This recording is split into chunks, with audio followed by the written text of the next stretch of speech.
Hello, everybody. Welcome to the Creature Crossing podcast. And today I'm joined by Luke Daniel and Channing Guest. Is Guest your last name, or did you put Guest because you're our guest? That is my last name. Okay. That is my last name. I just looked at it and a red alarm went off in my head. So they are the hosts of the new Scutes and Scales podcast, which they said you can only find on YouTube, but I listened to it on Spotify, so they lied about that. Yeah. We changed our minds last second. Hey, good. We get most of our things on Spotify, so you made a good choice. Yeah. Most of our things. So, you guys just want to quickly tell us who you guys are and a little bit about the show. Luke, you can go first. Introduce yourself. So my name's Luke Daniel. I work as the wildlife specialist over at Georgia Southern University, which is primarily birds of prey and snakes, but also have some reptiles and mostly snakes around the house behind me here as well. I guess I'll go ahead and start off. We do have two kind of main themes to our podcast, and I'll start off with the one that I like a little bit more, and then let Channing discuss the other one, which is what we call our Legend series on our Scutes and Scales podcast. Is going to be almost like I was going to say wildlife, I guess more of a reptile true crime there. So we'll take some kind of crazy stories that we hear about reptiles from all around the world and kind of tell those stories and then break them down and see how much validity there is or isn't to them. And so that's the one I'm more excited about, but I think there's one that you might be a little bit more passionate about over there, Channing. Yeah, that was how I bribed Luke into doing the podcast. But my name is Channing. I'm the other co-host. I am a biologist at Newport Aquarium, AZA Aquarium in Northern Kentucky. So I work with things like crocodilians and some cool snakes. We've got green tree pythons, pygmy rattlesnake. Also work with like caiman lizards, stuff like that. Previously, I worked at a place called the Ararat Ridge Zoo. I was the reptile manager there, and I worked with a lot of cool animals. That's what I'm doing right now, is working at the Newport Aquarium. And the part that I like the most about our podcast is the Talk and Shop series. It's sort of what you do when you go to a show and you introduce yourself to someone for the first time, and you kind of hit it off and start having those conversations, the storytelling aspect. That's very similar to our pilot episode that we released. Basically, the whole premise of Talk and Shop is just interviewing people and asking them about fun stories they have, whether it be with their private animals at home, whether it be herping, getting to know those people behind the brands. And that is, more of my speed. I do enjoy the Legend series too, but that was, like I said, more bribing Luke into doing a podcast. Yeah, for sure. I mean, I honestly, not to pick sides here, but I thought the Legends series was pretty cool. I was telling you, I think that is the most unique part. Yeah, I was telling you guys off air there that I kind of struggle when I listen to podcasts. I listen to a lot of comedy stuff, but when it comes to reptile stuff, I'm super picky. I listened to your show only a couple hours ago because it just came out today, and I found it really easy to listen to there. Are you guys? What's your schedule? Weekly, bi-weekly? Yeah, bi-weekly right now. Nice. If we're able to make it more profitable and have better ideas and not be dumb, then we'll probably end up doing more frequent than that. But right now, I think that's as much as my brain can handle. Yeah, for sure. So by the time this episode's out, it'll probably be out a week after your guys' second episode airs. Yeah. It should be out after our first Legends episode. Yeah. And then after that, we'll be doing another Talk and Shop with someone else, which I can probably discuss later. Okay, perfect. So before we talk more about you guys and your show there, Brannick, do you got anything new going on? How you doing, buddy? Anything new on your side of the collection or whatever? Nothing new yet, but we were talking earlier about looking into some BCOs. Yeah, nice. From Cody, our previous guest, Cody Holman. Yeah, shout out to Cody at Leviathan Reptiles. Yeah. Now I'm gonna show my lack of knowledge real quick. What is a BCO? An Argentine boa, boa constrictor occidentalis. Gotcha. Yeah, I didn't know either. Nice. except I saw Cody's post today. I was like, okay, that's what he's talking about. Yeah, that's I knew it wasn't. Yeah. Go ahead, Luke. I was gonna say I knew it wasn't BCC or BCI, so I was like, okay, so it's something cool. Yeah, I heard BC and I was like, boa constrictor, something else. Yeah. There's. I mean, I know the two, right? But yeah. Over here, I got a couple exciting things. I can't remember if I talked about the Nerodia I got from Chris. I probably did, right? Because I got those a few weeks ago. You remember? Yeah, I think Mike? you did with Ashley. So those are all going through quarantine now, and everybody's eating and fattening up, which is nice. And then today I put the deposit down on 8 Thamnophis scaliger, which are I think it's the short tail alpine garter snakes. I can't remember the common name now. It's either the short tail or the long tail alpine garter snakes. Hold on a sec. Citation needed. I gotta check. But they're coming over from Italy in a few months there. Oh, nice. So I'm excited to get those guys. Like I was telling you guys before, I'm a garter snake guy. And you know what? Luke said, or maybe Channing, you said in your episode that Luke he likes the unsung heroes, is what you said. And That he he quoted does. his favorite venomous snake as copperhead. Is that right? That's correct. My favorite non-natricine venomous snake is a copperhead. They rock. They They're do. pretty cool. Awesome. Mhm. So awesome. I was right. It's a short tail alpine garter snake. So they're I haven't even heard of that. third or I fourth hadn't smallest. Most of them nobody's fucking heard of. They're like Stephen Bull has them over in the Netherlands and over in Europe. There's very few people in North America who have them. There's a few, very few. They have a close relative, Thamnophis scalaris, which is the long tail alpine garter snake, and they're both from Mexico, and they'll, live in the alpine forests. But they're super cool. Small, third or fourth smallest garters in the world. That's pretty neat. When I think of Mexican So- garter snakes, I think of like the big ones. The big guys like Yeah. Obscurus. Yeah, there's some tiny. Yeah. Well, it's good. It's worth knowing. I'm not going to talk too much about garter snakes because I do every episode. But Mexico has more garter snake diversity than anywhere. Really? That's Yes, where yeah. garter snakes Mhm. are believed to originate and diversified from. That's where they friggin' do best. Yeah, Big time. There's a lot of garters over there. I briefly had dipped to- my toes into garter snakes. Yeah. I was very close to getting into them. I got some Oregon red spot garter snakes, and I found out the hard way that you cannot give them red wigglers. Oh shit! Yeah. Okay. Yeah, I found out that, and I had no idea. I was out of town, and my wife was like, "Oh, they're out of earthworms. Can I get them these little red worms?" I was like, "Yeah, that's fine." And she gave them those, and they both died overnight. And Yeah. so It's quick. I was like, "Okay, so I'm gonna, take a step back and maybe learn a little bit more before I get another pair of these." So, but I haven't gotten it since then. It's funny because garter snakes and water snakes are one of those groups of snakes. Natricines in general are like portrayed as these easy animals to take care of, and for the most part they are, I guess. But like when it comes to diet, it's a lot more than people Yeah, think. Mhm. it was a I lot don't more know. intense than I expected. I don't know how many people I see just feed nothing but like tilapia and chicken hearts. Yeah. And all of a sudden neurological issues pop up and everybody's confused, and it's like, what do you like? Yep. You know, There's very little nutrition in that. You gotta yeah, diversify exactly. a little bit more than that. Yeah. So, but anyway, no more garter snakes.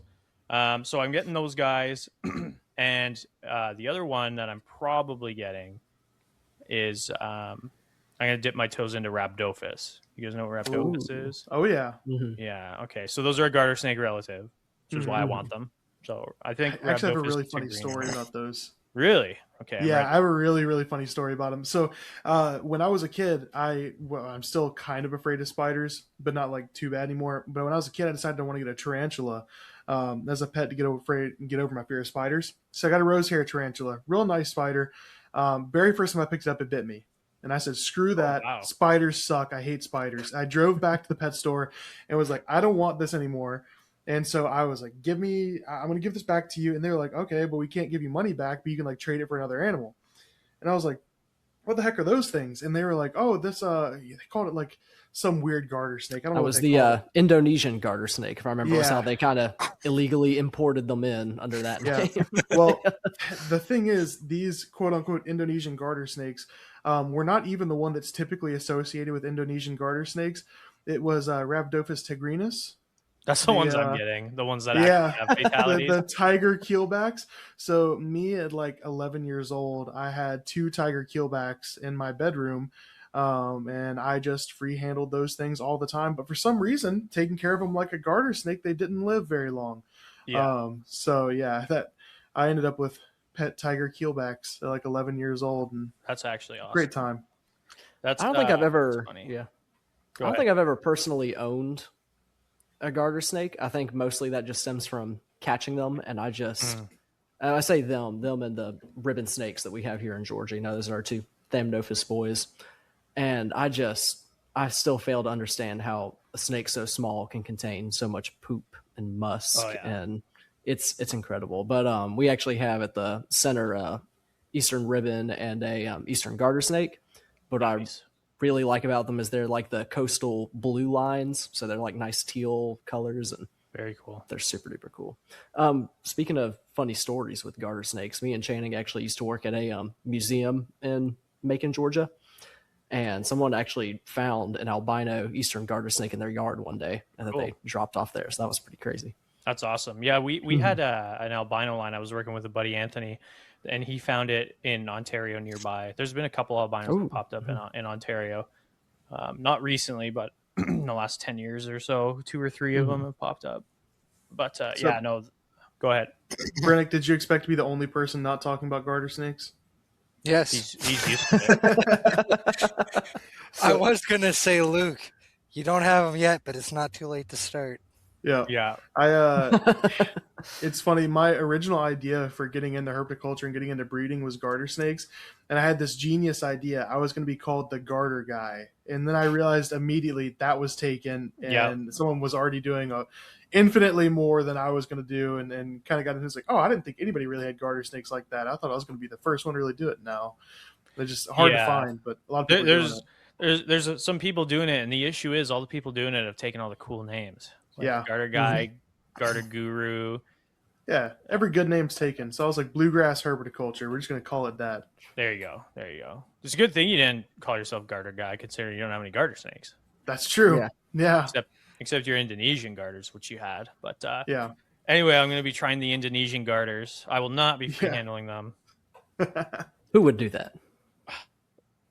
Anybody who has them in Asia. Yeah. It was directly a dig at Channing there. Hey, I'm fine. Nothing bad happened to me. It's funny you say that. So Ashley Dazan's boyfriend, obviously Ashley's is the one bringing him in. Ashley's Dazan's boyfriend is from China, and he was telling me, we were over at their house partying a few weeks ago, over in Manitoba, and he was telling me, because he excited about it, he wanted to get some too, and he was like, the funny thing is when I was a kid, all we would do is catch keelbacks and play with them. But they're so like unwilling to bite that he's like, we're all alive. Like, I think they have something like 5 human fatalities, which, considering how like unprone they are to bite, kind of concerns me about the actual toxicity of them. Because 5 is kind of a lot. It's probably pretty bad. It's probably sucks. But anyway, I'm going to be careful. My fiance is not too happy about it, but whatever. It was funny too, because Ashley was like, he used to free handle them when he was a kid, but that's not happening here. Yeah, he was very quickly like, that will not happen again. So nice.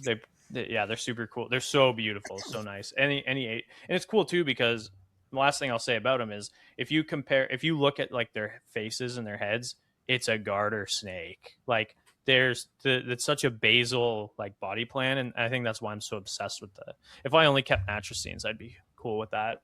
But I know you guys do a lot of you guys both do a lot of outreach stuff. I do outreach stuff too, which is probably the only reason I don't just have garter snakes. And you guys do that together, or are you still doing it, or what?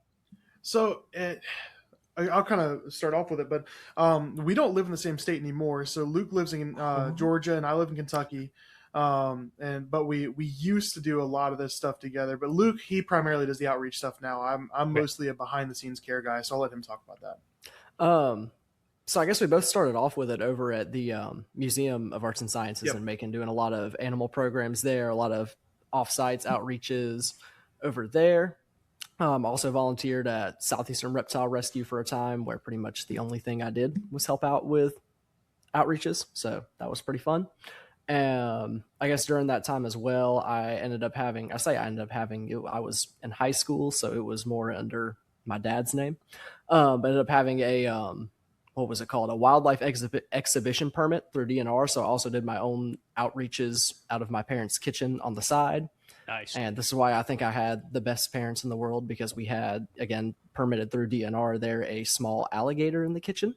We had a timber rattlesnake, a copperhead, and a cottonmouth in the kitchen. Then we had some other little non-venomous snakes as well that were fun to bring along. We had a reticulated python and a green anaconda in a spare room at one time. Sweet. It was a fun time. So I got to do a lot of that in high school. Did that for, I want to say I did it for 2 years, if I remember correctly. And after 2 years, got into like my senior year of high school, as well as I think I still maybe only had one job at the time. I might have been into two, but either way, I was like, this is too much. I'm going to bed at like between 12 and 1 every morning and waking up at 7 a.m. to do it all again. It was just a bit much. So we ended up rehoming a lot of those guys that we needed permits for. But I will say, before he got rid of the alligator, I did fulfill some of his education hours doing the coolest thing ever. One year for Halloween, I dressed up as Steve Irwin and carried around his live alligator and went trick-or-treating with it. Yep. And that was fantastic. Yeah, it was a great, ever. yeah. And it was a great way to get hours too, because people would, with the exhibition permit, we were required to do a minimum of 12 hours per year of like educational content. And so, I mean, we just do, we'd book programs and stuff for like churches, after school events, local festivals all the time. But, anytime we just had spare time in our hands, like Halloween trick-or-treating, let's bring the alligator, because inevitably everybody's going to come up and ask, you have a pet alligator? Yeah. And then, that was our little educational point to be like, no, we do not. He's educational ambassador. They make horrible pets. They're illegal to have as pets. Don't do it. Yeah. And then we both worked at the Ararat Ridge Zoo there that he mentioned earlier, and did a lot of public speaking animal programs there. Now I'm down back at Georgia Southern University, where we do a lot of wildlife programs and do a lot of outreaches on the road as well with reptiles and raptors. So nice. Awesome. Yeah. I wanted to do include raptors into my, or at least like a Harris hawk or something, into my educational programs, because I think it would be so awesome. And you don't need, I've unfortunately lost my falconer's license because I'm not, I was working for a company called Predator Bird Services, and because I'm no longer working with them, I'm not doing my stuff I need to do as a falconer. So I'm no longer a licensed falconer, but I don't need to be to get a Harris hawk. So like I could still kind of get away with it. But it's, the only thing is like up here, it's kind of like I used to live near Toronto where Brennick is. And then I moved about 10 hours north. So I'm like in the middle of fucking nowhere. And it's like literally just me up here. Like nobody else is doing it. Nobody else is doing outreach. Well, there is one company, but they suck. And I'm okay saying that only because anytime I go to a store and I see freshly sprayed animals that look like they've been dead for like 3 days, I'm not interested in keeping it cool. But anyway, it'd be cool to get something like a Harris hawk up here for educational programs, but no money. So, and I don't want to, I'm pretty sure if I built a muse outside, somebody would steal my hawk in about 10 minutes. Yeah. So. It's always a possibility. Yeah, exactly. So you guys have your, you might have done it already and I forgot, or maybe you did it before we started recording. Probably not, because why would you do that? Could you briefly again just give us a really quick rundown on the two different, like with the Legends and then the Talk and Shop, just really quick before I segue into something? Yeah, I can get you. So the Legends series is basically a true crime podcast. Think almost like River Monsters, but for reptiles and more storytelling. So just trying to figure out the truth behind the stories. And then the other segment is Talk and Shop, where we're just getting to know people in herpetoculture and conservation and things like that, and just talking about some of their fun stories and just kind of getting to know them behind the scenes, not just their public facing side that they usually show off. Perfect. Awesome. That's exactly what I wanted. Thank you. I was wondering if I could try it on and I could give you my own Legends tale and you guys can tell me how I did. Go for it. Go for it. All right. I'm going to read it here right now. Okay. A man is recovering in hospital after a python latched its fangs onto his penis while he was using the toilet earlier this week. Rescuers arrived to find the python's head hanging from the bathroom door, secured by a rope, with the rest of the snake still stuck in the squat toilet at the man's home. Okay, so they wrapped a snake around this, or wrapped a rope around this snake's neck and tried to pull him off of this man's phallus. Okay. Nice. There's a picture here. Blood is splattered across the bathroom floor where the man was bitten by the python. The man lost a lot of blood, but is now recovering. Emergency workers had to dismantle the toilet to remove the snake, which also survived and was released. Okay, so good ending. Blah blah blah. Tapo, who had been working in rescue for more than 6 years, had said that he had seen snakes in toilets before, but never witnessed a scene quite like this one. Kind of makes you wonder if the guy maybe it wasn't an accident, right? Like he thought something really happened. You know. I don't know. Where did you say this occurred at? Well, I'm going to tell you the guy's name, okay? Okay. His name was Brennick Doucette. No, that wasn't his name. This happened in Bangkok, Thailand. More like bite. Okay. Am I right? No, yeah, apparently. No, I've seen this article before. Yeah, it was a lot of blood in that picture. This is actually our first episode. No. Yeah. I mean, in a sense, it kind of is. Oh, Kind of, Yeah. No, I mean, so I think taking that story, we'd have to kind of try and paint a picture of how that could realistically happen to make it a part of the Legend series. And so it'd be kind of a, you know, gosh, I'll tell you right now. Here, I'll do the work for you. How about that? You ever seen Jackass? Yeah. In Jackass 3, he dresses his penis up as a little mouse and wiggles it in front of, I don't know, a black rat snake or something, and it bites his penis. It was what happened. It was an Amazon tree boa, and the only reason I know Oh my God. Way worse. That's way worse. It's way worse. And the only reason I know that is because I sent that video to Channing on Instagram like 2 days ago, and I don't know if you saw it or not. I did not see that. I need to go back and watch that. I think it was the new Jackass movie where they got like a black rat to bite them in the face or something. All right. I'm pretty sure. But yeah, that's a pretty good way to get that to happen. No. Wait, was it an ATB in the toilet? I thought it was a reticulatus. It was No, a retic, dude. Retic, yeah. That's like one of the last snakes I'd want on the tip of my penis. I don't know about you. Yeah. Guys. No, Okay, what would be the number one? Probably what would be the one you want the most? An egg eater. Yeah. Egg eater's fair, yeah. You know, the one with no teeth. Top 5 snakes to bite your penis. I don't know. I'd have to go Number from one may that something surprise you. easy to like the next one would be something that'll kill me really fast. Emerald tree boa, baby. Emerald tree boa. Living on the edge. What's That's it called how you when you get, get it like, pierced? Prince Albert. Prince Albert? That's how you get Yeah, like Prince an Albert. at-home circumcision is you just put an ETB in your toilet. And That's a kukri snake. take a squat down. Yeah. Kukri snake Ugh, circumcision. No. That's the worst. Ugh. Yeah. Anyway, I thought that I actually got home because I was listening to your guys' podcast. I was like, you know, it'd be funny is if I did my own legends. And I was trying to find like somebody who like smuggled a reptile up their butt, but apparently it's never been recorded that I can find. Oh, that's because people are good at it. I guess. Yeah, they don't get caught. Yeah. And then I found a lot of like, and I was going to use one of these. There was a lot of people using eels as like a remedy for constipation and putting them up their ass. And I was kind of like reading it. I was like, this is pretty funny. And then I was like, it's not a reptile. I'm not going to use it. So I found this snake instead. And it looks like it's like a 10-foot retic. Like it's not crazy. Small. Yeah. That's crazy. It's like at least 8 foot. Oh, that would be awful. I definitely don't think I would have tied a rope around its neck and started yanking though. Yeah. No. This is a way to make it way worse. And then you have to come up with the excuse of all your scarring. Like, yeah, because you got to think of something cool, and sitting on a toilet and getting bitten by a snake is not that cool. I was really constipated and thought that was a turd, but it was a snake. Yeah, it was a snake, but a different kind of snake. Yeah. Anyway, that what do you guys rate my legends? 10 out of 10. That's a good one. I don't know. We're see, the thing is we haven't even released one of these episodes yet, and we're gonna have to spend our entire times chasing that now. So yeah, thanks. that's You've true. ruined the series. Well, I mean, if it makes you feel any better, I think your episode will come out first. They will. You know. So do you want to talk a little bit about it, seeing as how it won't be spoilers by the time this episode's out? Yeah, I mean that's fair. Yeah, it's funny you should mention the retics because that's exactly what it's about. All right, I'm ready.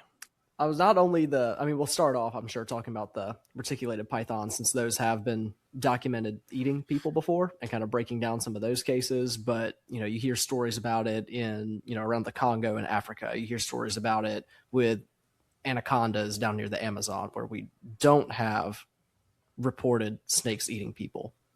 But maybe it's happened. You know, it's a there was that one asshole who tried and it didn't work. Yeah. Yeah, you know, dude, as a kid, I was so excited for that. I don't know about you guys, but like now I'm like, yeah, that's dumb. But yeah, me as a little kid, I was like, yes, this is. I remember great. at the time being like, this is a terrible idea. How old are you guys? I'm 25. Oh, I'm perfect. 25 as well. Nice. Okay, I'm 26, and Brennick's like a fucking. Let me just grab my walker here, Yeah. gentlemen. What are you, like 30? Gross. 30 on the dot.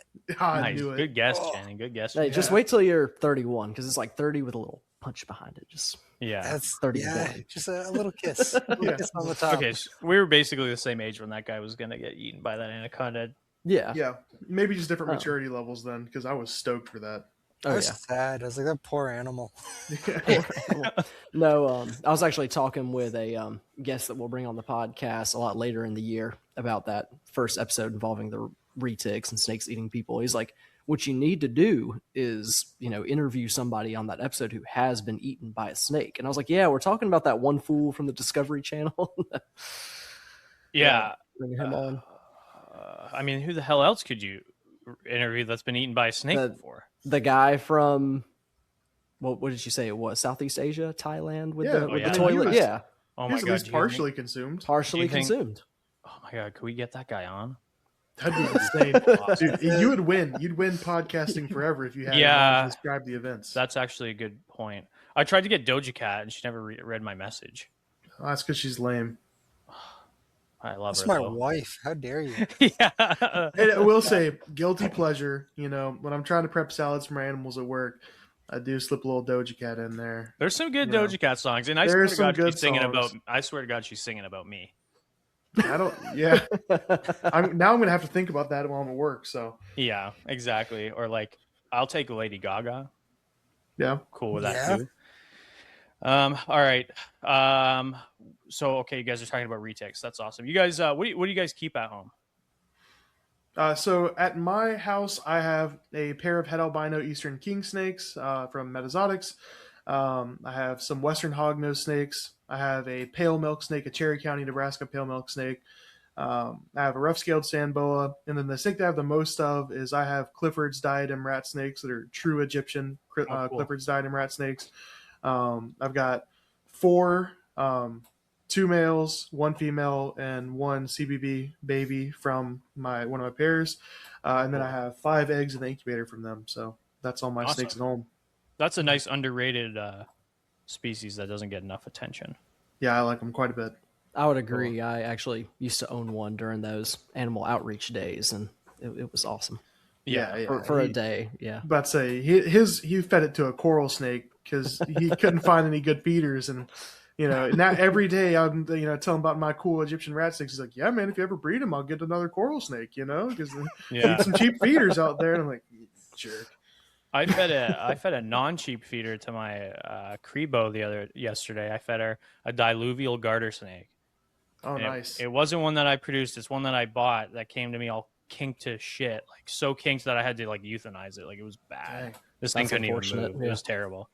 But you want it's, to talk about the yeah. expensive rat snake the coral snake ate? Oh yeah, I want to hear about that. There was a mandarin rat snake to it at one time. Hey, it ain't Uh, so. Yeah, that was No. Luke bought it for me for my birthday. And my air conditioning went out when it was 105 degrees in Georgia. And that thing did not survive that 4 hours. That 4 Yeah. hours of heat was plenty enough to take that thing out. My retic that I had at the time was totally fine. Didn't bother him at all. But yeah, that mandarin rat snake did not like that 110 degree room one bit. So Yeah, I bet. I took him out and we were like, well, I'm not going to waste him. mm-mm. Make a So really cool video. So yeah, the coral snake got a little takeout that night. Yeah. I remember when Even- we got mandarins at our store once. It was when mandarins were new, maybe new to Canada, like the Canadian hobby. And we'd gotten some in, and we were very quickly like, wait, where the hell are we going to put these things? The room is way too hot. So we just had mandarins in our bathroom at the reptile store. Like A lot of people I've heard put mandarins in the bathroom. Like a lot of Yeah. cool weather rat snakes. Like, yeah, Mhm. bathrooms is where to put them.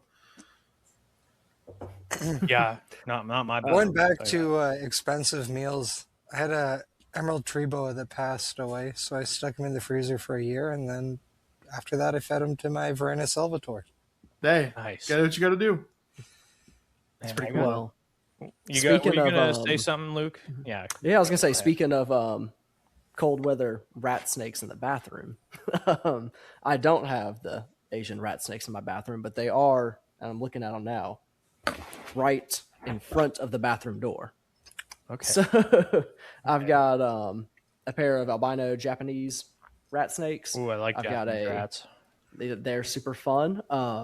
Actually, funny enough, Channing won them in an auction for a super low price on Morph Market. Sick. And then was like, I really wasn't expecting to win these things. I don't really want them. Do you want them? And I was like, give me like one night to sleep on it, and I'll let you know the next day.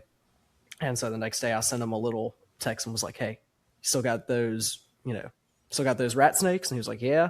And I just sent him like a picture of some guy from a movie going, line them up and send them down. Yeah. Nice. So all the time, every time I think we talk on the phone, I will, sneak it in there at least one time about, oh yeah, these things are awesome. You made a mistake. They're great.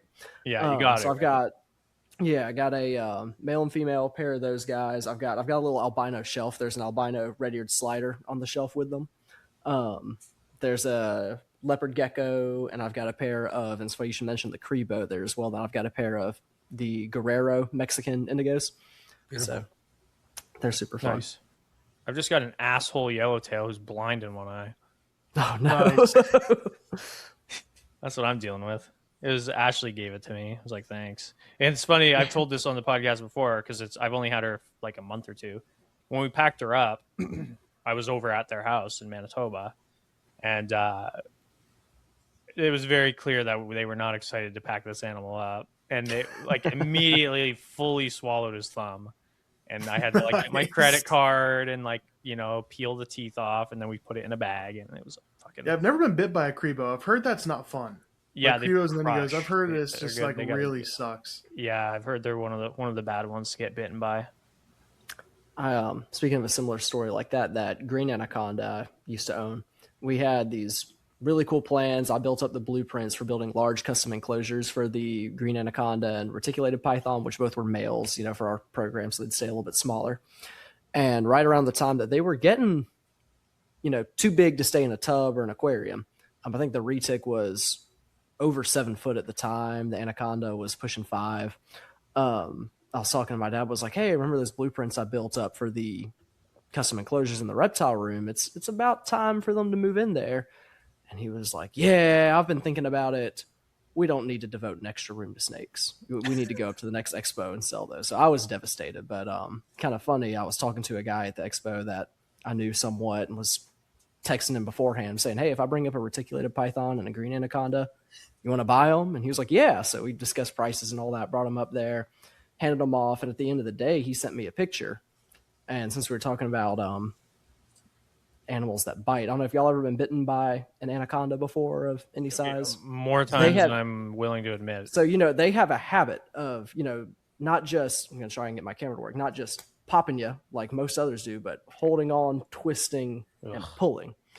And he sent me a picture at the end of that day and was like, I thought you said this thing was nice. And it looked like someone took a cookie cutter hole out of his hand. That's awesome. And I was like, it's been nice to me. It's bitten me You like must have did something wrong. Yeah, I was like, it's bitten me like twice ever in the last like over a year that I've had it. So I don't know what you're doing. Yeah, we have a yellow anaconda that we use for shows, and it was kind of like a decision where jealous. I was like, I was like, oh, I'm not sure, because anacondas are anacondas, and thankfully she's been really good. Like, she's actually awesome. Mm-hmm. She's pushing maybe 8 feet now, but I was running programs with Reptile Camp, which is my mentor Steve Featherstone, back when I was, I don't know, 16 or something, and I was living on the property in a tent with, I have a mullet now, but back then my mullet was even bigger. And Nice. And I was living in a tent with a mullet, going outside and catching crocodiles like all day. And I remember using this maybe 6 foot green anaconda. She was like this fat around, so she wasn't big. Like, she was pretty small. And I was using her for a program. And my partner at the time says to me after, like, what is with you? Like, I could tell your demeanor changed like halfway through. Like, what happened? And so what had happened was, I don't know if you've ever seen this. They do that weird bite you were telling, and then sometimes they'll do this weird thing where they'll just randomly do a very like nonchalant bite and let go, and then just go about their business. Like, they get weirded out by something. It's like, it pisses me off so much. I hate when they do that. And so this green anaconda got spooked or something by my fabric of my shirt, because she went up into my sleeve and she just bit my shoulder and then let go. Like it was not like nobody noticed it or anything. I was able to play it off, thankfully. And then my partner had to pull 2 teeth out of my shoulder. I was like, this is Nice. why, because I'm bleeding out of my shoulder. But And a similar thing happened. Me and Luke, we did a snake show for a while that we helped write when we worked at the Air Redridge Zoo, and we had a Taiwan beauty snake. There was like she's like an 8-foot long Taiwan beauty snake. Real pretty. She was normally like super sweet, and she went up into my sleeve and bit the crap out of my armpit mid-show. Just like lit me up and just like tore my armpit up, and I had a tooth stuck in my armpit. And so that was like the second snake in the show out of like 10. And so it's just the whole show. I can feel that tooth digging in there. I'm like trying to make sure that you can't see blood. It ended up not being bad. Like it felt way worse than it was, but it was one of those ones where it's like, really? Like this is how we're starting this off? So it almost makes you just want to roll your eyes. Like, yeah. What are we doing? Like, this is just stupid. Because if you could just tell the audience what's happening, then it'd be so much better. But because you can't be like, yeah, it bit me, but I'm fine. You got to pretend nothing happened. And there's always that one person who notices too. And then for the whole show, they're just, eyes peeled, staring you down. Like, are you going to die now?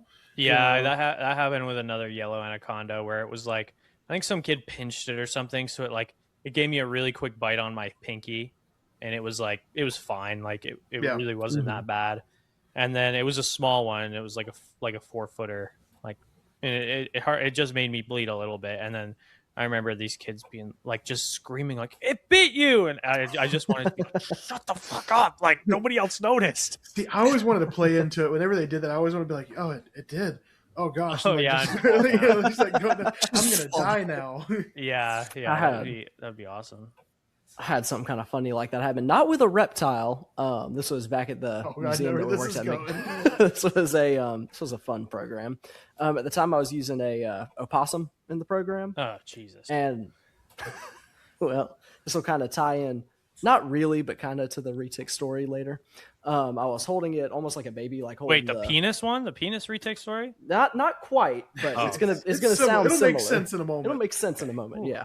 So I was holding it almost like a baby up on my chest. It was holding like the bottom in one hand, holding its back, bracing it up against my chest with the other, and then had the tail wrapped around me and around the waist. And thankfully, it waited until I started talking about them having a prehensile tail, being able to use that as like a fifth limb to spin around, and it latched on to my right nipple, and it did not let go. I mean, I was tugging on it and everything. I didn't try tying a rope around its neck and pulling it off like that guy, but I did end up jamming my thumbs in its mouth and prying it open. And for like a solid 6 months, there were marks. There was like a tiny bear trap had closed around it every time I took a shower. I kept telling him he needed to get like a possum nipple piercing to commemorate it, but That'd he didn't be like cool. that idea. You got to do it now. There's a hole already there. I mean, it's already been done at that point. Yeah, you might as well. That's awesome. I wish I got my nipple bit by something. Yeah. No, I can't recommend it. See, I thought you were going to say got your nipple, but I thought you were going to say did something with his prehensile tail as well. Nope, thankfully not. Thankfully not. The double whammy. Oh my god. Yeah. That would be crazy. Gosh. Sexually assaulted by a possum on stage is wild. Yeah, that would be pretty wild. And I should not the show I paid for. Yeah. Yeah. Imagine the kid's reaction to that one. Forget it biting him. It's what's it doing? Yeah. Oh man, yeah. I don't know. Jesus, I don't know how many times I've like been using like a young little alligator, and it whips out his dick, and all the kids are just like looking at this alligator's hanging dong, and you got to be like, yeah, that's what. Explain that. I've had tortoises do that and make a mess. Ugh, a big like 100-pound sulcata just like dumped a gallon of milk on stage. You could do like it was so like gross. a SeaWorld bit where everybody gets sprayed. Yeah, the splash song. Yeah, This is one of those ones where he just goes out on stage. Okay. Your show's supposed to be family friendly. This is like the dirtiest show we've ever done. Hey, it's good though. You guys got to get it all out now. That way it's our one chance. It's our one chance. You guys. But I mean, we're talking about animal stuff. It's stuff that animals are doing. Animals Not too do. I bad. mean, snakes have 2 penises. Did you know that? Yeah. Oh, you got to It's talk about biological. it sometimes. Yeah, it's science. It's science. Yeah, let me see if I can find any stories about that. Actually, I still, No. well, I was about to say, I still hate that at Colubrid Fest last year, they had a item on the auction table I wanted so badly, and I ended up not being able to take it home. I think they had a hat and a T-shirt that said "Don't be a hemipene," and Nice. had a picture of two, snake penises. Well, I thought they were pine cones at first, and I was like, wait Yeah. a minute. Wait, hold on. That's one of those ones you can play off at a distance. Mhm. Yeah, you don't know what the hell is that? A uterus? No, it's snake penis. No, yeah, you were Yeah, close. that's pretty cool. I didn't see that shirt. I mean, I didn't go to Colubrid Fest, but usually they'll post, Mhm. you'll see photos and stuff after the Yeah. fact, Mhm. right? That'd be awesome. Whoa, hold on. Okay, I have another story for you guys. You ready for my second Another legend? story. Uh-oh. Yeah, I just was about to close out of this and I saw it. You ready? A 47-year-old man, his name was Brennick, received a snouted cobra snake bite to his genitals while on holiday in South Africa. His penis and scrotum were noticed to be swollen, deep purple, that's a band, in color, and painful on hospital admission. Scrotal necrosis, that's my band name, was diagnosed, and he received multiple doses of non-specific snake venom, anti-serum, and broad-spectrum antibiotics. Although no neurological sequelae, I've never seen that word in my life, developed, he did require hemodialysis due to acute kidney injury. After stabilizing, he was I have not seen that word either, to the Netherlands for further treatment and has since made a full recovery. Man, that's Well, crazy. good for him. I'll tell you this Oh. right now. They thought it was the cobra bite that made it look like that. That's just how it looks normally. That's just normal. Yeah. Yeah. It appeared extremely swollen. I'm gonna be honest. After you said, what was it, genital necrosis? Yeah. I didn't hear a word after that. I was just that got me. I was done after that. Oh, what, I my know that- band name? yeah, it was that's a actually good my band nickname in name. high school. Funny enough. Yeah, Yeah. genital necrosis. Yep. That's funny. That's even funnier than the last one. No, that reminds me. I don't remember who it was. Found a wild, I believe it was a scaleless northern Pacific rattlesnake. Not too Oh long God, ago. yeah, And I remember that thing. I think I the saw caption pictures of- of it. yeah, and the original caption was like scrotalus. Something. Yeah, Scrotalus. That's the Is that one. thing still alive? It's probably. Maybe.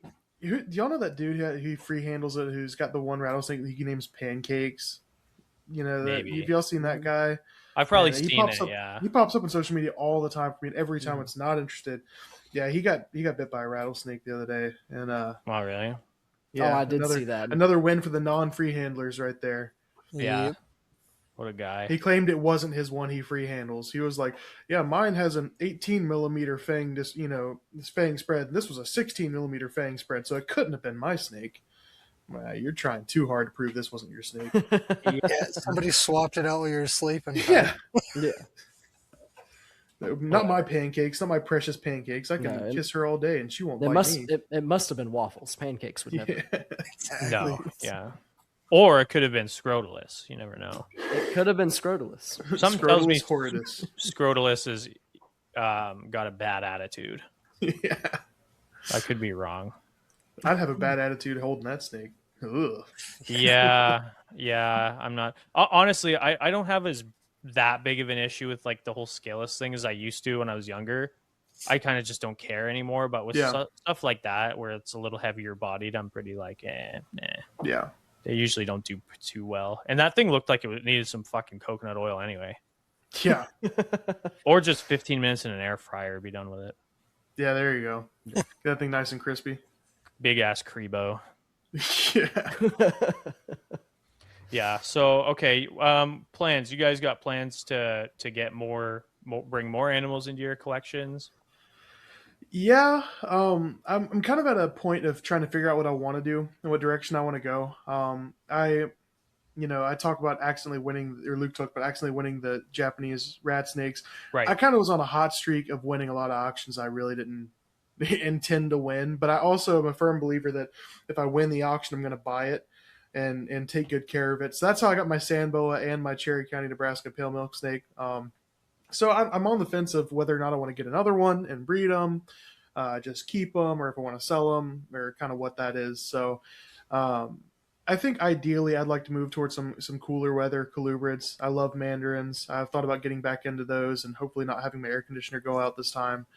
So that's kind of my route. I think I want to go. Definitely want some more hognose snakes. I don't know if y'all are familiar with John Rice of Fathom Hogs, I don't think but so. he's who I mostly buy my hognose snakes from. He's my hognose dealer, and so definitely think I want to get some more of those. Probably some more Eastern Kings at some point, but I think I really want to lean into like hognose snakes, Eastern Kings, and then the Spalerosophis, the Egyptian rat snakes. I would like to get all of Spalerosophis at some Cool. point, whether it be like now or 30 years in the future. I'd just like to work with all of them. So, Mhm. What about you, Um, Luke? I would love to get into terrestrial geckos, leopard geckos, fat tails, cave geckos, that type of thing down the line. And really that's just driven. I talked about it on our pilot episode of our podcast, but my first pet ever was a leopard gecko that I got when I was 4, and it's right behind me. It's still around. Yeah. And so, I mean, I don't know. I would love to get into that. As far as snakes, Mexican black kings are high up on the list. We mentioned I think before we started recording, the Calatoa retics. I would love to get into yellow anacondas, stuff like that. I'm in no position to do any of those things right now. I'm in a pretty small apartment, so we're kind of at max capacity with 4 snakes. So, Yeah. Yeah. I thought you could just keep them in like a shoebox and be fine. depends on who you ask. Yeah, man.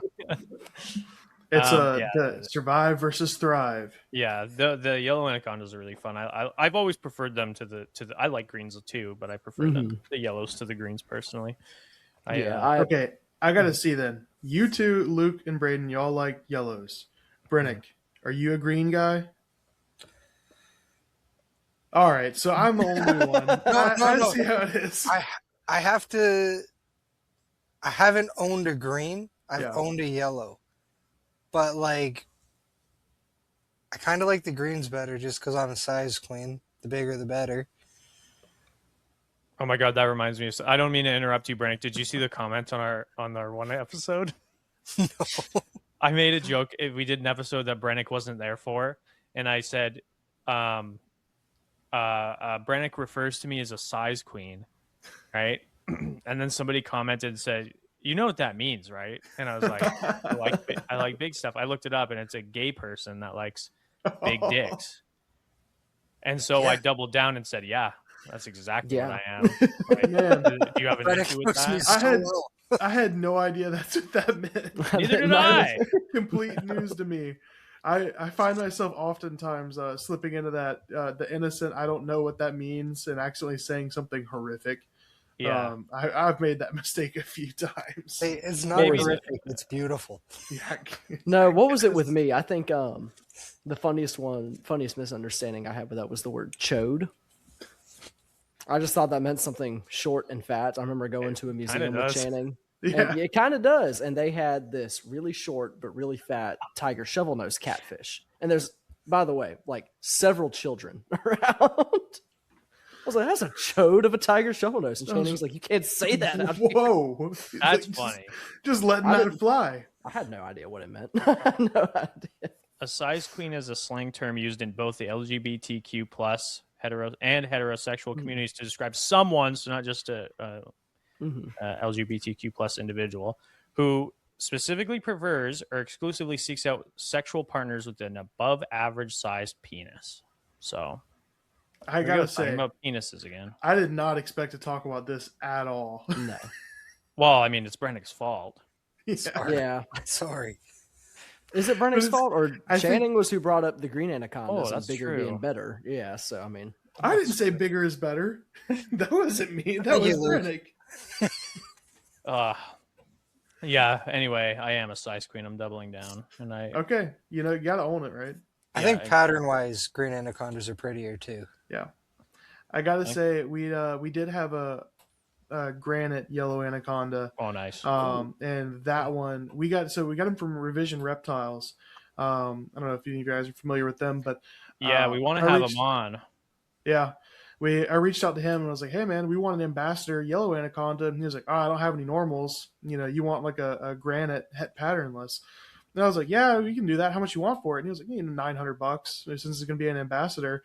And then I looked at, and he was selling his sibling for like $3,000. I was like, dude, you didn't have to give us that good of a deal. So great guy. Just took real good care of us. And that yellow anaconda was super nice. So I didn't really get to talk to him too much after that. That was kind of a one and done deal. But I mean, he was awesome to work with. So really, I think it was nice for us. I don't know about.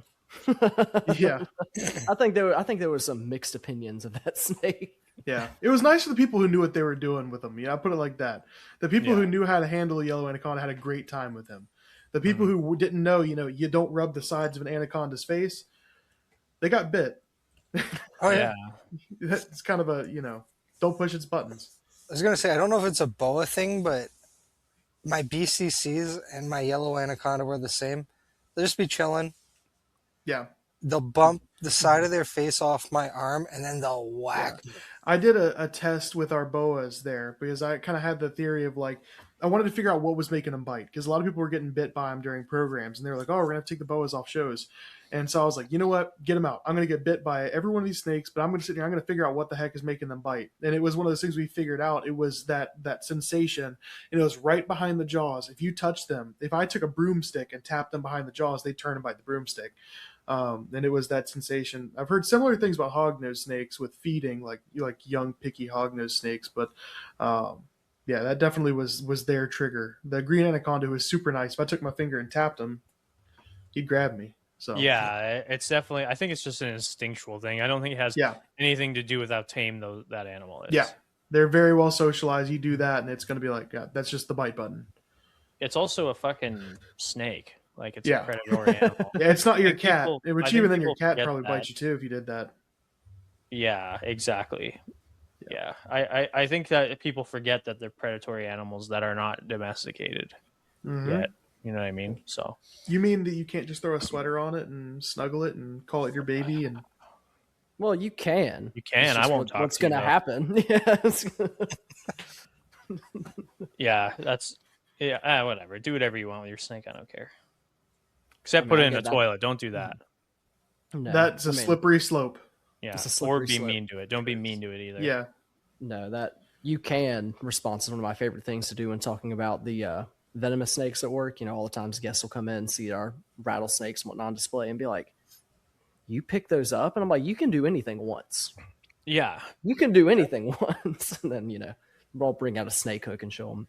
I don't know why. I don't know why what you just said reminded me of this, but I got somebody got a zookeeper got in my face at a zoo once and was giving me shit because I was wearing a shirt that said every zoo is a petting zoo unless you're a little bitch or some stupid thing like that. And that was just my shirt I wore to zoos because I thought it was funny. And it's obviously not serious, but this person was getting angry at me. I was like, look, I'm a zookeeper too. If I saw somebody wearing this shirt, I would think it's funny. I wouldn't assume they're actually going to go and touch on all the animals. But yeah, I got in trouble. I don't know why that reminded me of that. I really advocated for starting that at a zoo that the Ararat Ridge Zoo me and Channing worked at. I was like, we need to put all the bitey animals in one section and people can sign a waiver and pay to go in there. And we'll call it the two-way petting zoo. You pet the animals and they'll pet you back, with their mouth, but it's the two-way petting zoo there. That's a good idea. It's like those safaris where they just put a bunch of people in a cage and some lions try to eat them. Exactly. Yeah. But without the cage. Yeah. Yeah. I got invited for next year. I think it's next year or maybe it's this winter to go great white shark diving in Nova Scotia. Isn't that crazy? And you turned it down, didn't you? No way, dude. I'm going to do that for sure. You are? I am. I'm too sissy for that. Oh, I want to I'm scared of water, dude. But I am literally built like a seal. You want to guess? I wouldn't last a second. I'll go with you. Like a seal. Seals swim fast. I don't. I said built like one. Not that I have the innate ability to swim like a seal. Oh, I imagine you sitting there swimming like a smacking seal. my belly, getting eaten by a shark. Yeah. What'd you say, Brennick? I said, hey, you want to guess? I'll just hug the great white so you can. Yeah, right. You can look at it. It's cold water, right? They'll probably be really slow. Yeah. Yeah. I'll bring a saddle. I'll ride him around. That'd be cool. It's fine. Nice. I've seen enough videos of those oceanographers just swimming beside the biggest fucking shark I've ever seen. It looks bigger than Jaws. I'm pretty sure it'd be fine. Yeah. You wouldn't do that? You wouldn't do that, Channing? No. Not even I'd in a love to cage? talk. I'd love to talk a big talk and be like, yeah, I do that, dude. I get nervous jumping in the deep end of a pool. Like, I That's all understand. right. I'm gonna I book sink. Channing a flight. I'm gonna send him the tickets, and you're coming. Yeah, Hey, I'll tell well, you what. You pay for it. I'll go to Canada, but and and swim with a great white shark. if you paid for it, I'd do it. All right, I'm in. Isn't it the wait, where are you? Aren't you like closer I'm in to where Kentucky. how close are you to California? The complete opposite side. Yeah, but probably closer than you are to fucking Nova Scotia. I don't know. Actually, I don't I know. didn't. I never took geography in school, No, so neither did that I. could be in Africa for all I know. Like, That's Pretty fine. much is. yeah. I'm gonna look it up. This is probably such a stupid question. Is Kentucky closer to California or Nova Scotia? I mean, I'm only like 5 hours from Michigan, so All right, let's see here. It's much closer to Nova Scotia than it is to hey, California. there we go. Kentucky to Nova Scotia is 1,188 to 1,357 miles. Kentucky to California is 1,926. That's Wow. doable. So we're in I the was green. not Yeah. expecting that. That's doable. All right. Well, I'm man enough to admit I was wrong. All right. So, all right. What else do I got to talk about here? All right. So your guys' show is out. You guys have your first episode out today. By the time this comes out, like I said, you'll have your second episode out, not your third. Yep. And your next episode does not have a guest. Our next episode does. So our next episode is Okay. John Rice, Right. my hog no snake guy. Yeah. So he's our next episode after that. And that one will be another Talking Shop episode. So that'll be 1 week after this comes out. Will be our third episode. So Perfect. Which I would like to say that any episode that Channing is a part of will technically have a guest on it. har har. That's fine. Hey, And never heard that one before. That's oh man. You guys have like you don't do your podcast live, do you? You pre-record it? No. Yeah, we pre-record. Yeah, we pre-recorded the last one like 2 weeks at a time. Yeah, that's what we've been doing. I think we're 3 weeks ahead of time. We fell behind a couple times. I had to scrap an episode, so we had to make up for one and stuff like that. But I just scrapped it because it sucked so goddamn bad. Nice. But you guys consider doing them live, or did you have that conversation? I'm always kind of curious about that because I kind of don't understand why so many people in the reptile hobby do it live. I think we were a little nervous about that. Yeah, to be honest, I think it's the thing is I had no idea how to perform with a microphone in my face. Like we've done a lot of public speaking and stuff like that, but I wasn't really sure if we would be good at this at all. So we didn't put a lot of money into it or anything like that. We were just like, yeah, we'll just get a $50 microphone just so we have decent audio. We're not going to commit to video. We're not going to commit to Spotify, Apple Music, or Apple Podcasts, anything like that. We're just going to put it on YouTube with a thumbnail and call it good and do everything for free and just kind of see how that goes. I don't think I'd be against doing live at some point, but we kind of like the flexibility of not being live too. Cause like, we said we're going to be recording with Chris Montross. We're recording him 2 months before his episode comes out. Just because that's when he's available. So, we're going to record that one before we record our Man Eating Snakes episode. We will have already recorded with Chris Montross the day before. So it gives us some flexibility on that. And I think that's what we really like because, like, I've got a kid who will be born pretty soon. By the time this episode's out, he very well could be born. And so, that's kind of a needing the flexibility around having a child. congratulations. Thank you very much. I appreciate it. If he's born the day this comes out, can you name him Little Creature? Little creature. I will tell you this. I might call him that because Okay. I'll probably end up calling him, but I can't could say be his his name rapper yet. His name, name. Yeah. his name isn't announced, but I think everyone here would really like his name. I got to pick the first name, and it definitely was Nice. a big win. Can I guess it? Can I get 3 guesses? You can get 3 guesses. I will tell you if you're correct. Okay. Can I go first with one real quick? Yeah, No. you go first. Is it Lance? It is not Lance. Then I don't care. Ooh. I don't. Okay. Okay, is it Chesterfield? It is not Chesterfield. Brannick, do you want to guess one? You can have one of my guesses if you want. It's Steve. It's not Steve. All right, I fucking give up. Whatever. All right. That's what I would call him. I'll message you. I'll message you when it's official. Okay, perfect. Sounds good. Sick. Please There we do. go. Yeah. Dad to dad, you better. Yeah, I got you.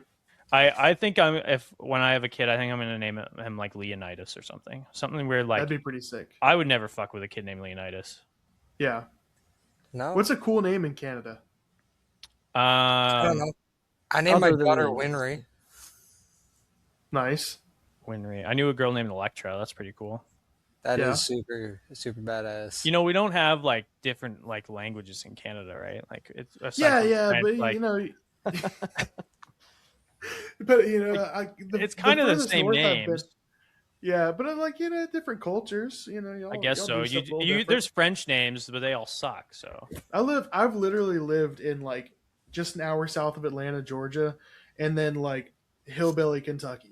Like that's it. So like There's that's some- the extent of my cultural exposure. There's some is- good names in that range, though. You get everything from Bubba to Tanjay Decembra. You know, there's there are some good names in that range. my God, I don't know. Let's see, who's the coolest named guy I can think of? It's all like people who like immigrated over from India have all the cool names that I can think of. Yeah. Like Quaish, he's got a cool name. I work with a guy named Quaish. That's a cool name. Wrinkle. Yeah, Wrinkle. You don't know a guy named Wrinkle. I like sent the- you a video. like the wrinkles? I named Wrinkle. Wrinkles. You sent me a video of a guy named that guy. Yeah, you sent me that Indian guy. His name was what was the kid's last name? Wrinkle dick shit. Wrinkle Dick.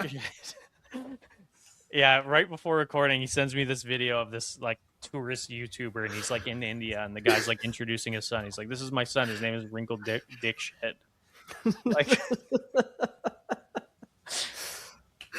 and then, but what did I say? Somebody in the comments made a good point where like people in North America have the last name Dixon.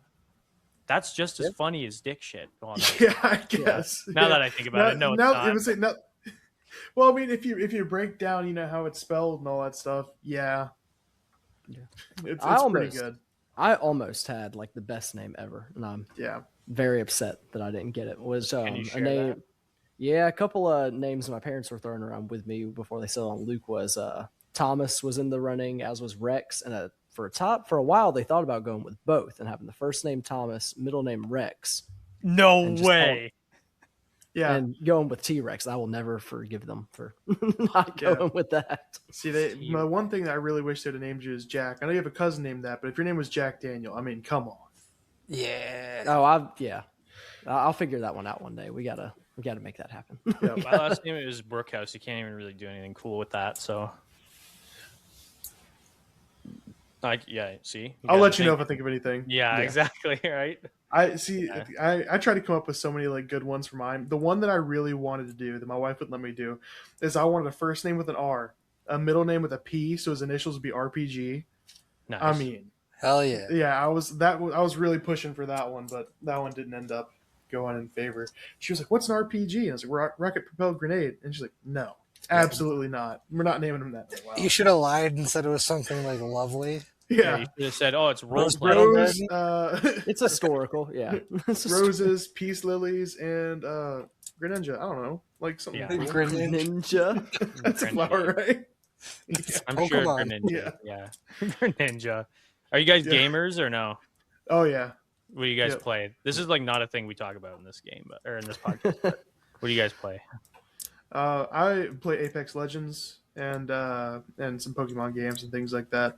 Nice. That's mostly my go-to. Nice. I have a revolving door. I'll get stuck on one for a few months and move on to another. And really, it's more of a social thing for me. I have a hard time just sitting down and playing a game by myself versus playing online with friends that I know. So Marvel Rivals has stayed in the rotation a lot lately. Star Wars Battlefront from 2017. Oh yeah. Was that Damn, one? nice. Just That's a stayed good in. one. Just got a new game called Species Unknown, which is kind of Okay. like Yeah. similar to Dead Space, but like multiplayer.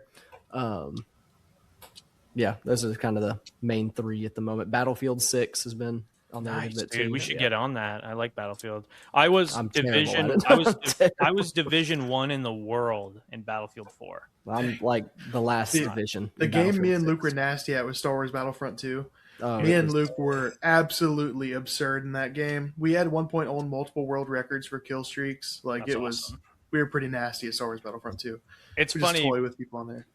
Battlefield 6 had a bunch of Battlefield 4 maps and Battlefield 3 maps come out, which is like when I was like a fucking monster, right? Like I could destroy.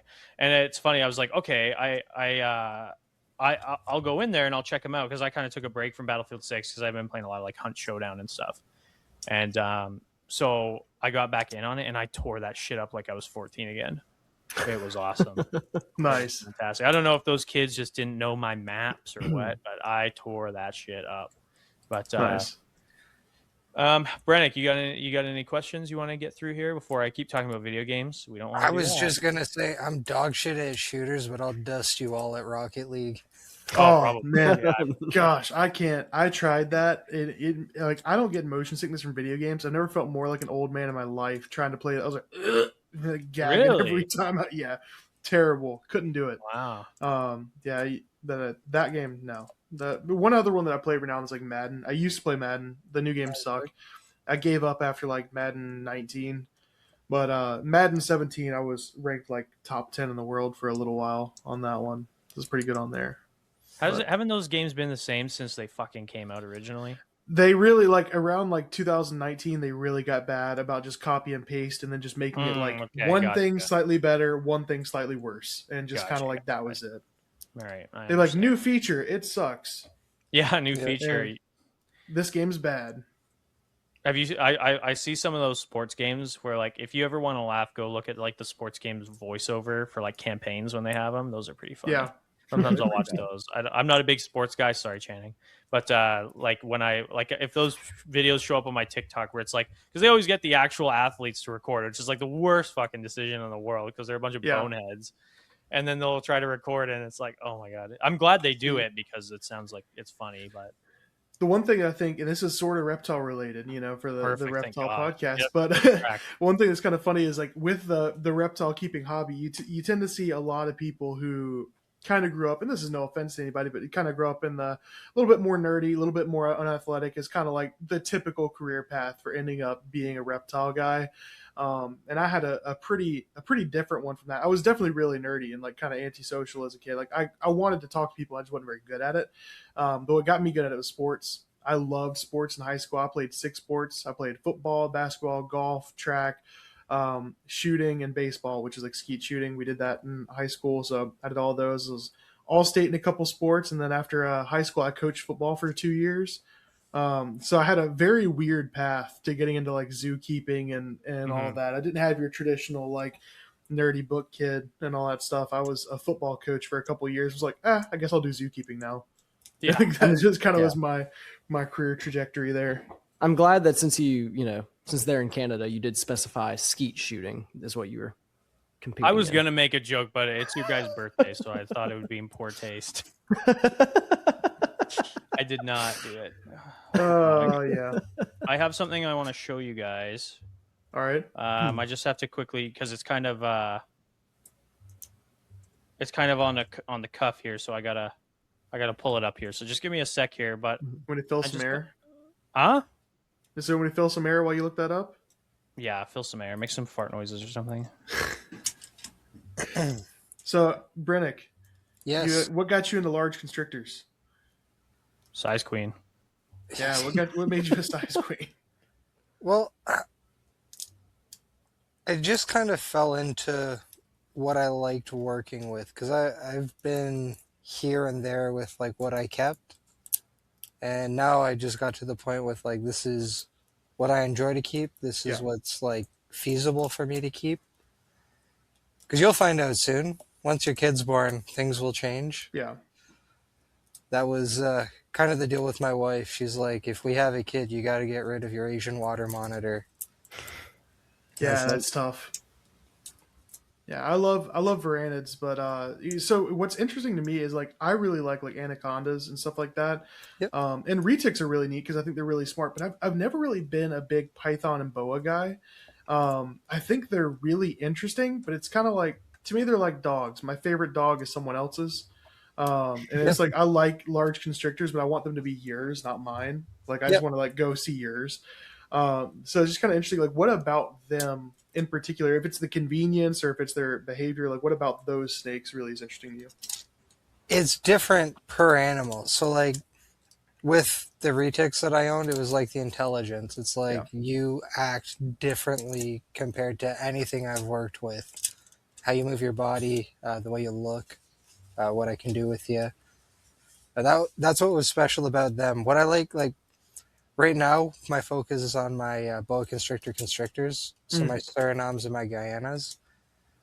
I really appreciate the differences in pattern and like variability of each animal, even though they're the same species coming from the same area.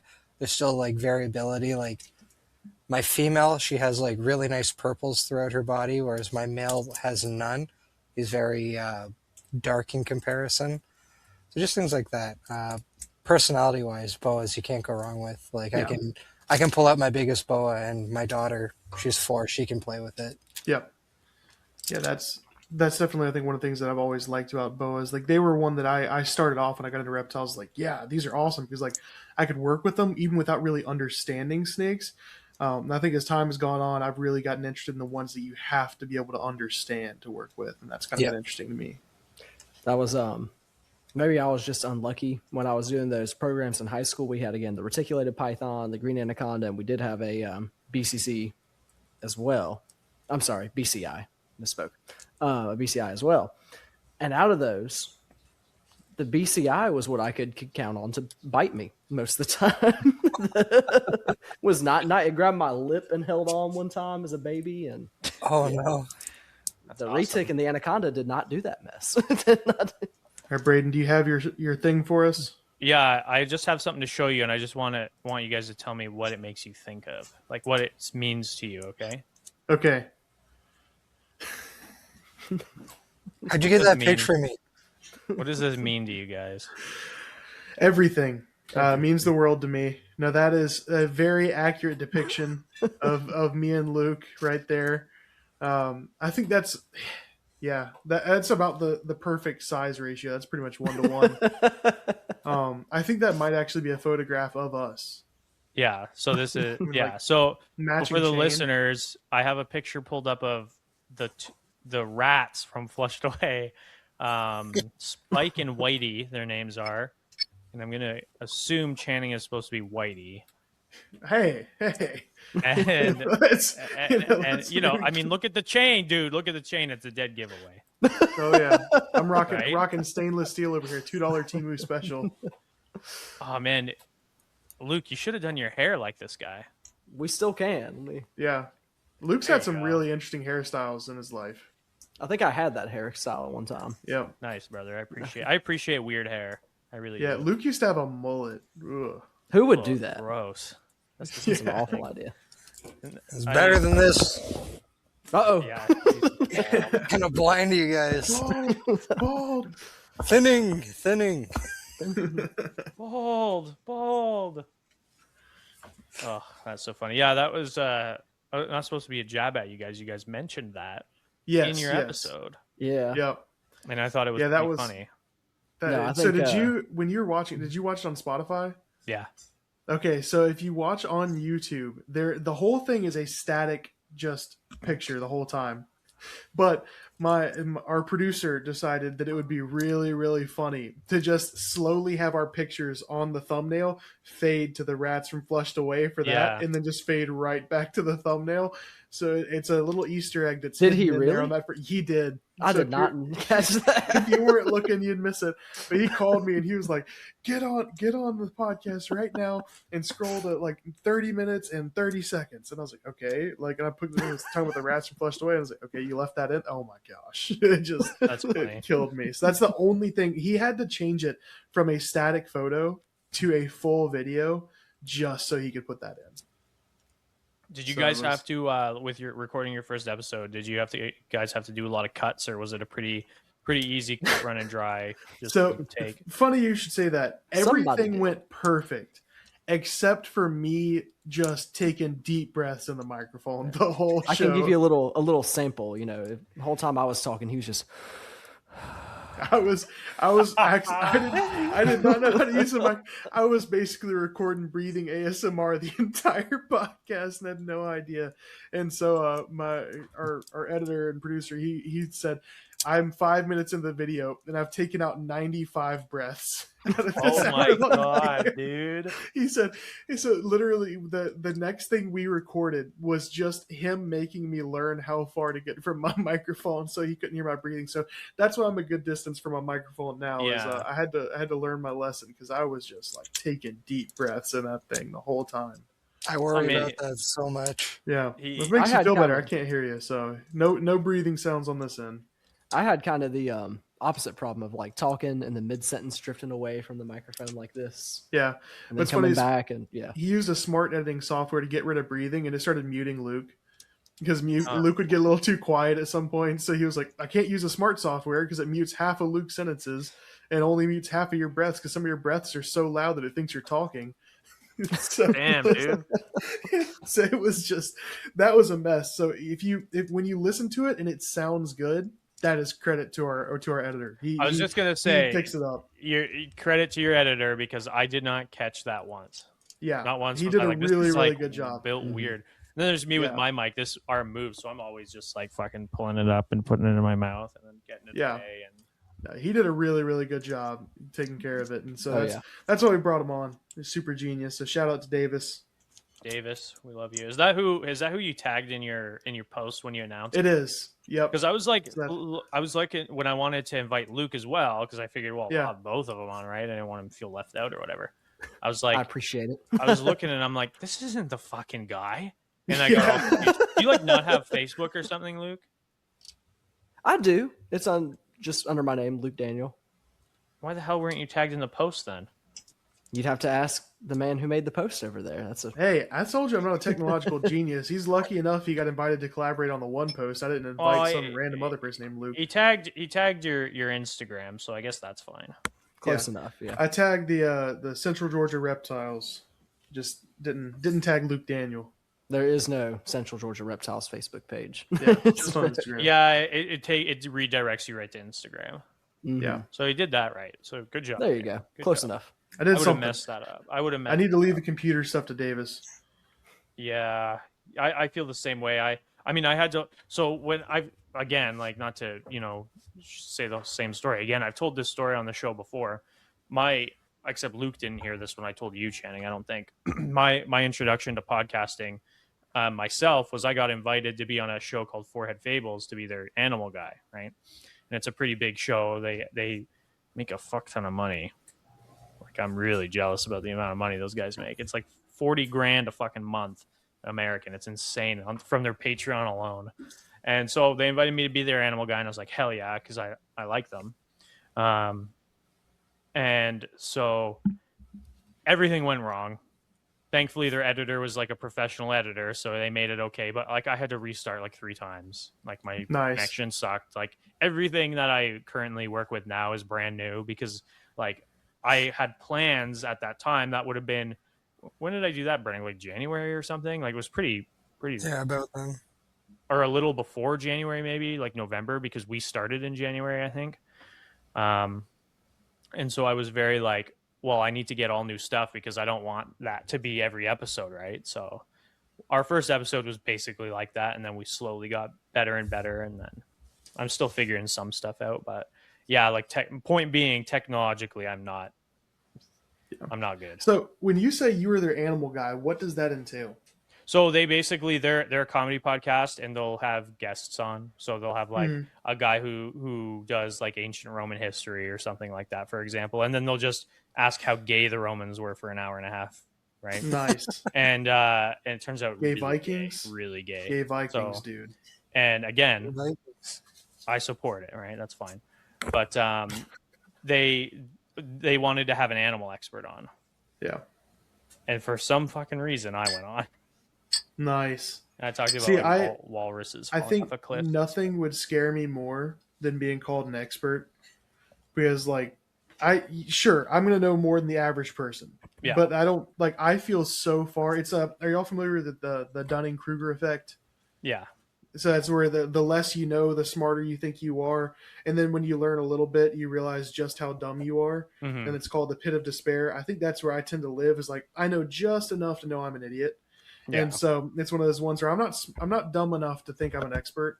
And so it's like I hate the whole idea of like, oh, you're an expert on this, right? And I'm like, oh gosh. But Yeah, like, no, for sure. 15 years ago, I would have been like, yeah, I'm an Yeah, expert. of course Like, it's funny you say that. I feel the same way because when I started writing a book when I was like 16 about garter snakes, and life happened and it kind of fell aside. I'm working on it still, but I'm working on it now for a very different reason than I was when I was 16. Right back then, it was much more an egotistical project than it is now.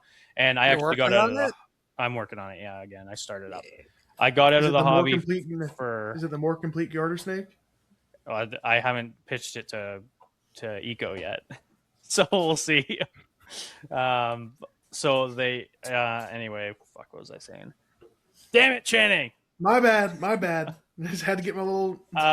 So I got out of the hobby for a couple of years, came back with a very different mindset, which I'm very thankful for. Yeah. Because I'm not an expert, right? Like, I'm experienced, maybe, sure, but like I'm not an expert. But it's a good title for like shows, right? So like they're gonna call you an animal expert because it's gonna get more than some fucking idiot who breeds snakes. Yeah, right? totally get that.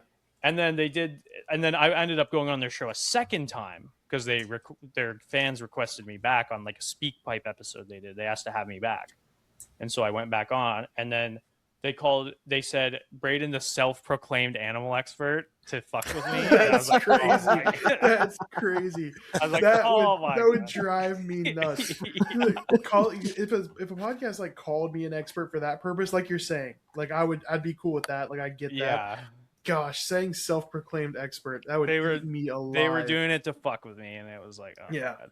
And then they would show me these like clips of an animal making a sound that was like a very unconventional. So it's like, have you ever seen the video of the dog that's in like the pond, like the lab?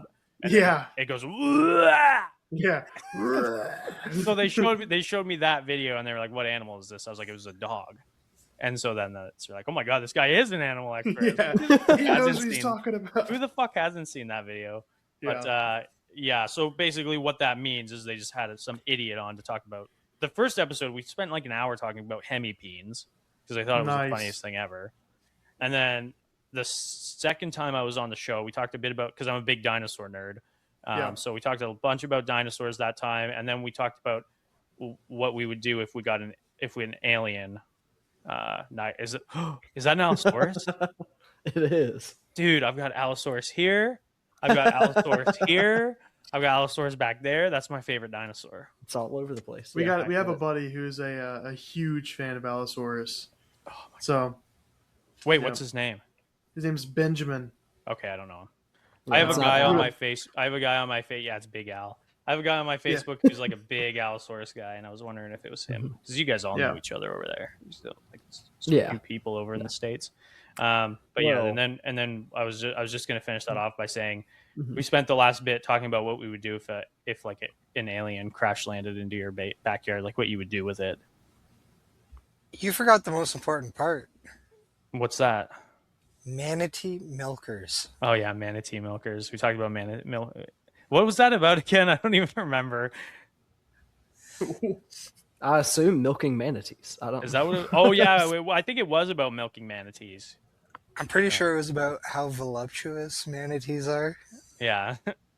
Maybe we were talking about, because like apparently back in the day, like sailors would like bang manatees because they thought. Yeah, that's where like the mermaids. Yeah, mermaids came from. If manatees are reptiles, that would absolutely be in the podcast. Yeah. Like if I was in the shoes of those sailors, I'd probably just start like banging my like sailor buddies before I banged a manatee. Back then, people were just weird. I guess so. I mean, everybody's got scurvy. Like at that point, like who knows what's going through their head or their butt. It's just messed up times. Yeah. That's enough of that topic. Yeah, I was about to say, nobody's wanting to say a word after that. Well, since we were talking about expertise. No. Okay, expertise. Here we go. Yeah. I guess more of a question of your experience there. There's something in the background that's been driving me nuts the whole time in your office there.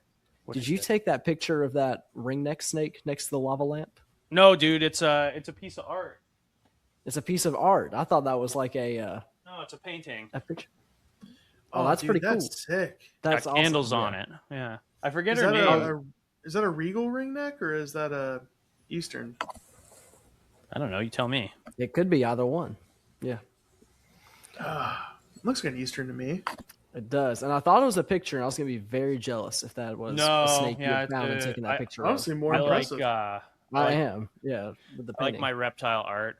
I've got a Yeah. blue iguana over there. That's my favorite right there. That's the Thamnophis tertalis paritalis done in like a weird like blocky style. Like they do it in. That's I don't know awesome. what the style's called. It's awesome. No, just as a weird side note, Channing will think this is funny, but the ringneck snake, as far as like herping and looking for reptiles goes, is like my arch nemesis. Really? That is the snake that evades me more than any That other. man couldn't find a ring neck for nothing. Huh? We'd go to the same place 2 days apart. I'd find 20 and he'd find 0. We'd go with other people. Everybody Yeah. would find one, not me. Yep. They would not be found. Luke, you were like 20 years old when you found your first ring neck? Yeah, and not from lack of trying. Yep. My buddy Anthony, who he goes by the Garter Guru, and he's one of the very few guys I think who has a name like that, and who actually fucking earned it. Like Yeah. that guy is unbelievable. He's one of the best herpers I've ever met, and nobody knows who he is because he's very quiet. I think I'm one of the only people who knows what he looks like. Like I managed to get him to go herping with me a couple times. Huge guy, like biggest fucking guy I've ever met, and just such a gentle, quiet dude. And he sent me a video once, maybe in 2020, maybe 2019. He flipped a board. He had his own spots, and what he'll do is he'll rewild an area that's like not being developed. He'll go plant native flowers and native plants, and he'll lay out cover, and he'll totally, in like less than a decade, like half a decade, he's like totally rewild a bunch of areas in rural like areas. It's very cool. That's awesome. Probably not legal, but I mean he's doing a good thing for sure. Yeah. And he lifts up this board, and he's like, just for the record, like 10 years ago there was no ringnecks here because it was an apartment area that got demolished. Yeah. And he lifts up this board, and he said, I counted like 102 ringnecks. There's 102-ish ringnecks. He said, I lost count. And then there was dozens of eggs.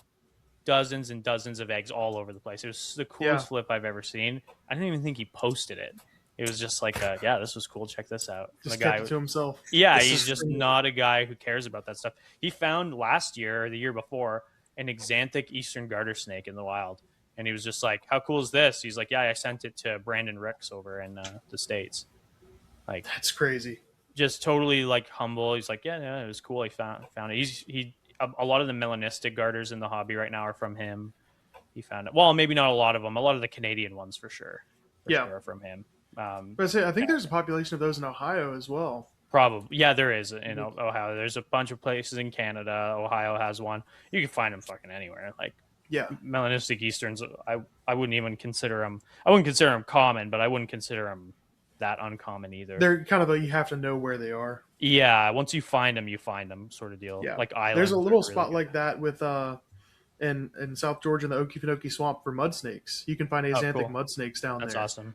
And that's pretty neat. Luke found one. I've never seen a mud snake, but I did. That was crazy. I got out of the car. We were road cruising, and the lady driving over saw me kind of stop and tilt my head, and she was like, "What is it?" And I was like, and mud snake was not what was coming to mind at all. I was like, somebody dumped a California king. Oh, it's a mud snake. And I thought somebody had dumped a cow king out there.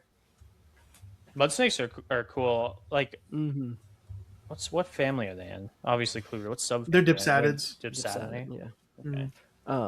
I actually used it to make. I say used a picture of it to make a custom poster that used to be above my wall. Again, kind of being a nerd, I had a normal mud snake on like one corner of the poster, the black and white mud snake on the other corner, and I had Venom and Carnage from like Marvel Comics up there with them. Cool. That is nerdy. That's awesome. Yeah, that's really cool. I think they're or something. What were you gonna say, Channing? I think they're Ferrantia is their genus. Yeah, that is Ferrantia. Ferrantia abacura. You guys catch a lot of queen snakes before? That's like one that I have yet to see because I haven't tried yet, but they're Yeah, one of my I've got favorites. I've got an incredible spot for queen snakes. That if you go during the spring, pretty much every rock you flip will have two or three underneath it, and there's a little area where you find it's basically just a big birthing site for queen snakes and northern water Cool. snakes, where every rock you flip Nice. is just nothing but northern water snakes and queen snakes. Me and Luke used to herp there quite a bit, and we found a queen snake in central Georgia, in an area. If you the maps are changed now, but at the time when you looked at like the range map of queen snakes, there's this big bubble, and the big bubble is around like the Piedmont National Wildlife Refuge down there. And we found a queen snake right in the center of the bubble where it said they don't exist, and there Really? was no water anywhere near where we found it. So we were kind of Man, like, what the "What fuck? in the world? Like, what are Yeah. you doing here?" It was, yeah. I think that was like our 19th species we had found on that road too. So it was a crazy road that just one day randomly produced a queen snake. We also found like a crown snake on that road, just like you don't expect to see a tantilla in the middle of the road, road cruising, but we found one of those out there. So cool stuff Yeah. on that road. Yeah. Yeah, that's awesome. Um, I like the queen snakes. It's one that I really wish I could keep. There might be some species I can't keep the. I don't even think I can keep the genus in general. Ontario, they're endangered, so Interesting. So you can't keep like crayfish snakes either. Anything in I- Regina? Yeah. I think it's just Regina. Yeah, I don't know. Yeah. Like maybe you could get like because I can keep one Sipodon because there's special concern here. I can keep one northern water snake. That's it. I can't keep any Lake Erie water snakes because they're endangered. I think they're still endangered. And yeah, I don't think I would be able to keep any. And then even if I could, what the fuck am I going to feed the thing? Yeah, Yeah. you I gotta was have gonna say- Zach for the crayfish, man. Yeah. Yeah, for I was sure. going to say, we had a little bit of a funny story about how we found that spot in Kentucky with the queen snakes and the water snakes, which is that we were actually fishing at like a public park one day. And we were somewhat new to the area. And I was like, you know what? I'm just going to go ask this guy. And be like, you don't ever see snakes around here, do you? And just kind of play devil's advocate for a little bit and be like, where should I stay away from? I'm new to the area if I don't want to find snakes. And he was like, he kind of caught on to what I was doing there. It was like, yeah, you're looking for them? And I was like, yeah. And he goes, I'll tell you what. I'll send you on like Apple Maps a pin to a spot that he's like, I don't know if it's still good, but when I was a youngster, I used to go out there with friends and we would take 50-gallon trash cans and fill them up with snakes in this creek. And I was like, no, he did not. And then we went out there and I was like, oh no, we easily could.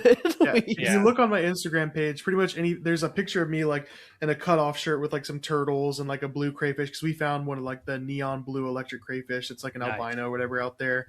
And there's a picture of me like holding a bunch of baby water snakes and like a big female northern water snake. That's all that place right there. So it's a real cool site. It's one of those ones like if we haven't had a good win in herping in a while, go out there, find 25 snakes in an hour, go home. Like that's a guaranteed win as long as the weather's good. Yeah, I like those guys a lot. I'm a big nerd for stuff like that. It's I bet you could easily actually keep queen snakes in captivity. You just have to formulate a diet.